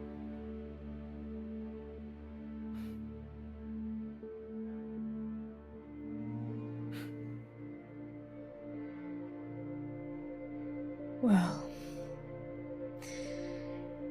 I've shown you my heartbreak. I've shown you my grief. I've shown you the story of the spider and the shrike as best as I can tell it. And I advise your house, you spiderlings, you associates of Drakkar, to ask Rhododendron about Aster, if you wish to know the whole picture from here on out. But the truth of our houses is, we have always hated each other. And we always will. I know that now. I was deluded into thinking that love and hate were two sides of the same coin, and with enough effort we could flip it onto its other face. Now I know the truth. There is no other side. Tavash lowers their head, a silent eulogy playing between their lips for this place that used to be, for the love that used to be and is no longer, for the love that has wilted and rotted into hatred.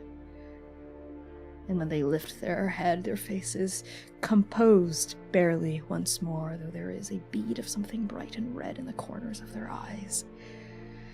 They push up off of their cane, and there's Diablo at the threshold of this ruined building, looking over at Tavash with concern and care. Tavash inclines their head toward Diablo, approaches him.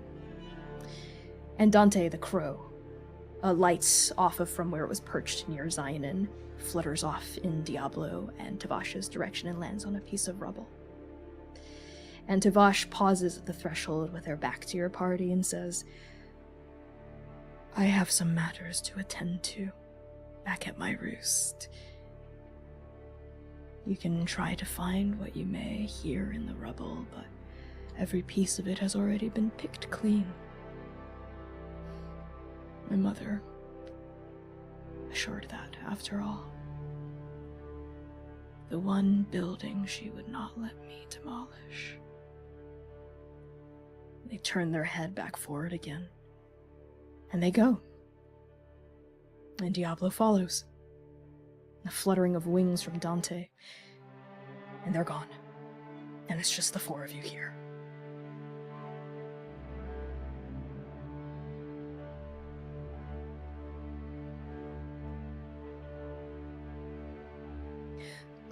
Lumiera.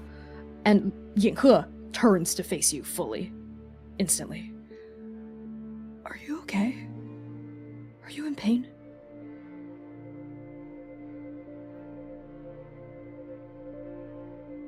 Lumiera, at that question, she laughs, scoffs. Her expression shows that it's a loaded answer, and she doesn't even know where to start. So she just drops to her knees in the middle of the rubble, haunched on her calves, her entire body language, everything about her. It's almost as if you can see that concrete wall that she keeps up around her disapparate before your eyes into dust. And you just see her. Amira. She looks up to the sky as if begging and pleading for some type of words, something, anything to come, whisk her away, give her a sign, something. And when it's been a breath or two and nothing comes, she just sits there.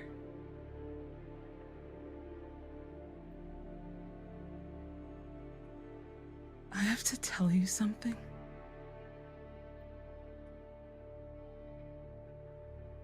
Yeah.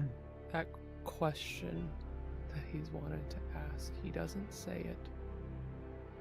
But Zionin walks carefully, tenuously, not too scared of the answer, back towards Lumira.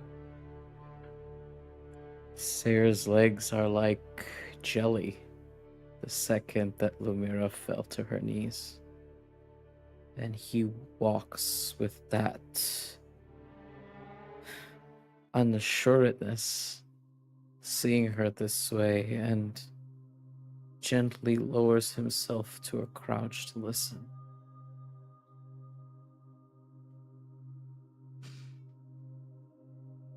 She starts to self-soothe.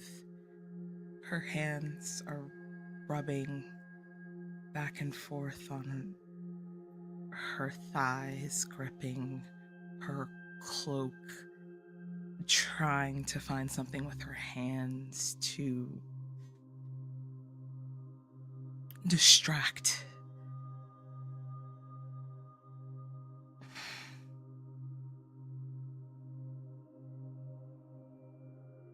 I haven't been 100% honest.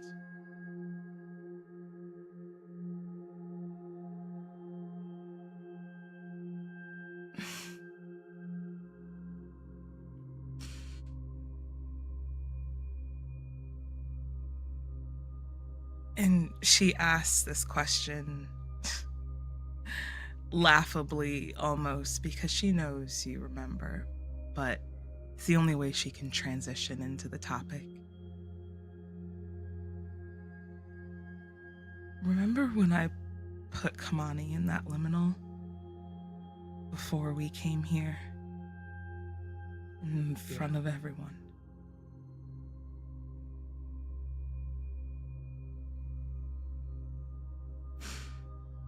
Well, my meeting with fate was about that. She wasn't too happy. Words were said.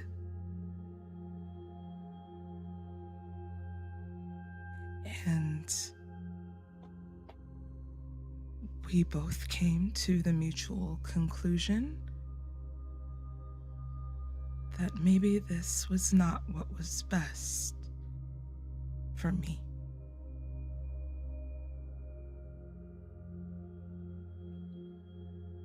So she sealed it.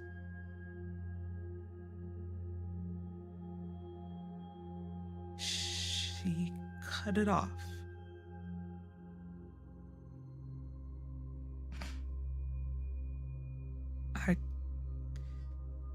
I don't have access to that part of me anymore.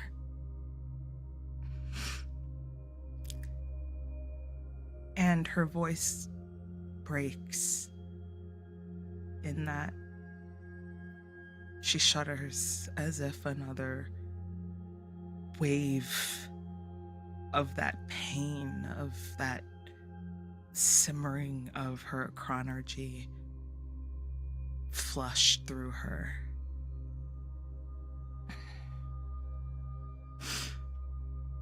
And she slaps both of her knees and grips them, her knuckles turning white with how tightly she's grasping for something. Okay. And just next to her hand, offering it like a hand reaching to someone lost in a storm, Zainan's hand is there. She scrambles to grab it before she even realizes it. And he looks up to her, and then to Seer and Yinghe very quickly, and then back to her. It's for the best. It's just something that I have to get used to. So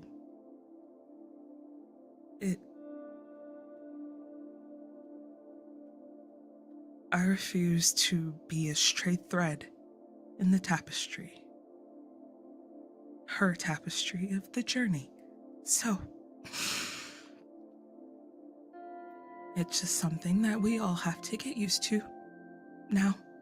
It's not something that I do anymore. My journey, my calling, I am a healer. I'm a healer. And that's what I do. That's my purpose in the journey. And chronergy is not that. Seer drops to his knees. Right in front of you. Right by your side, he drops to his knees. The entire weight of his person slams against the ground. a knight would stand still. A knight might offer a hand on your shoulder. A knight would say, I don't know what a knight would say. I don't know what I would say. But Sayer just, in one quick motion, pulls you into a hug. He is not doing what a knight would do. This is not what a knight would do. This is what he wants to do. And he wraps his large arms around you. And as you rest your head against his chest, you hear the broken hitches, the smell of dark amber and aged jasmine. Sayer cries with you. It's quiet. Silent tears falling past his cheek. And he is silent for a moment, taking every word you say. He is no stranger to fate and her casual cruelty. He knows that. But knowing that you are hurting, he just holds you so close for these heartbeats.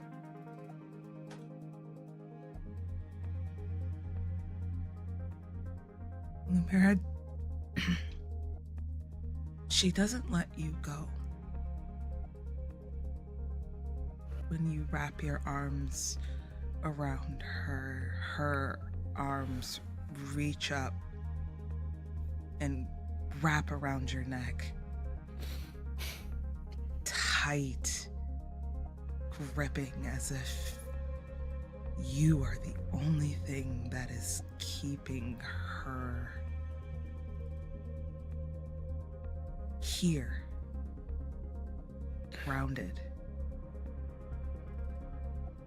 And just as softly, as imperceptibly in between her silent cries and gasps for breath, you can... It's loud enough for y'all to hear, but still so much more quiet than you've heard her speak before. And the only words that she says is, "It hurts. It hurts so bad. It hurts." Sinan's hand tightens around hers, and he realizes something. What he thought was his heartbeat pounding. That's impossible.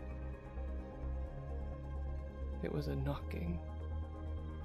This pain from Lumira knocking at a door locked and barred deep inside of Zion Ash. And as she says it hurts, his daughter,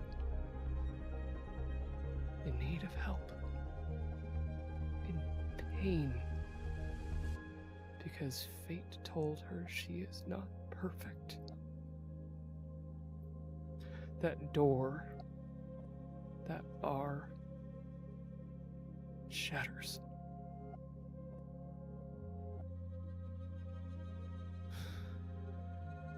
And what is behind it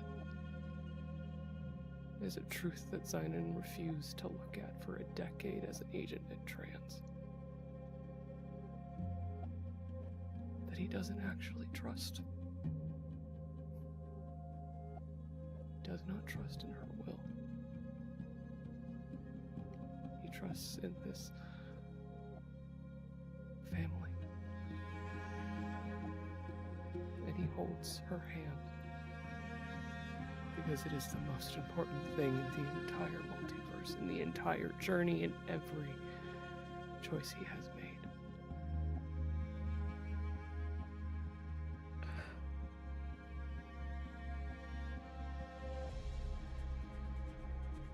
The mirror, the second you break, Sayer weeps.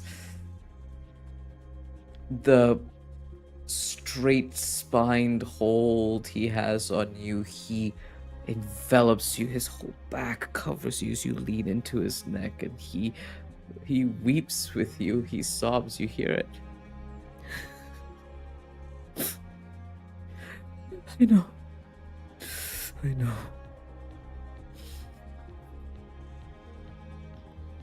Mira.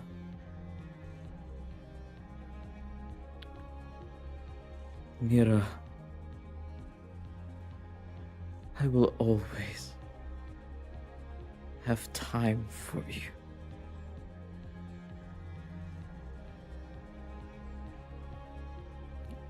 Always.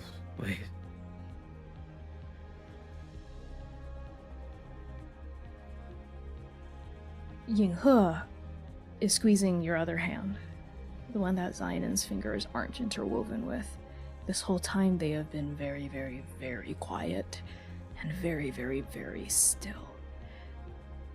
And when they speak, their words are firm and certain. And they say, I didn't come to the Wild Sea or the City of Heaven or Inferno for what fate said you should be. I didn't even know she was a person at the time. A precept, as you all told me. I came here for you, Mira. As you are. As all of you are. I don't know what I would do if I was cut off from my magic. If I didn't have my shadows. A pause, and then that same affect, that same certainty, that firmness, a slight squeezing of your hand. I think I hate her.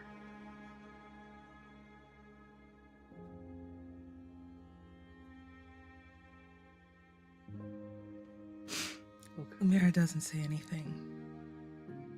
I think if anything else, she burrows herself deeper into Sayer. Her anchor, her tether. The only one she has left.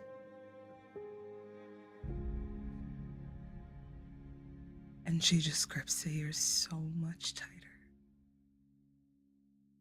So much tighter. You hear it like a mantra in your ear. I will always have time for you.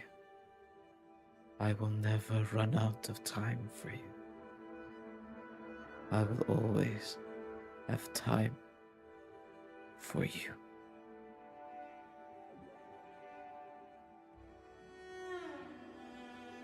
Strike Team Nova. You hold each other. You hold your suffering and your broken heart. Your vicious and grieving hand. Your strong and gentle bulwark. Your silent and patient shadow. You will get through this together, as you always have, as you always will. Collectively grieving. Collectively haunted. And we're going to end the session there. Thank you all so much for tuning in so far to this latest installment of the Chaos Protocol. I have been your game master and creative director, Connie Chong. Pronouns are they, he, and she. You can find me across the internet at by Connie Chong. I'm going to pass along introductions to Valiant Love Wins Dorian. Hello, everyone. I am Valiant. Love wins. Love hurts. But love will always have time for you, Dorian. and I use he, him, his pronouns. And you can find me all around the internet at Valiant Dorian or at Otso Spirit Bear. Please enjoy that lovely treasure I just set you on. And tonight, I have been your not knight sayer who uses he, they pronouns. I'm gonna pass it on over to Papa. Hi everyone, I'm Kai. I use he, they, and she pronouns. You can find me all over the internet as Estelle of Imladris. It has been my sincere pleasure to play Pop Pop, who uses he, him pronouns. I'm gonna pass that on over to my daughter. Hello, it is the daughter. I am Sam Star. I use she, they, and the occasional they pronouns. You can catch me all across the interwebs at Lust for Life X. And I have had the pleasure of playing Lumira, who finally found her family. What's up, boss? Take us home. It's me, boss! Thank you all so much for tuning into this deeply sad, but also still feral episode of the Chaos Protocol. If you enjoyed what you saw here tonight, please leave us a positive review on social media, join the Discord server, or post about us on your platforms. Not only does sharing and spreading the good word of Transplanar help our creator brains when we are on the verge of burnout, it also helps us continue to reach out to sponsors to make this work possible. Also consider pledging to our Patreon if you are able to do so. We will be back with some more chaos next week. Is that true? Yes, I think we will be back with some more chaos next week. But in the meantime, stick around for the raid. We will see you back here next week, same time, same place. That's gonna be March 1st, the beginning of my birthday month. March is my birthday month. Yay! You all better be there. So in the meantime, send the love over to our raid. We're going to be raiding someone really awesome right now, no doubt. If you're on YouTube, hop over to our Twitch to join the raid. We love you all so much. We'll see you next week, March 1st, 8 p.m. US Eastern Time. In the meantime, journey well, Transplaners.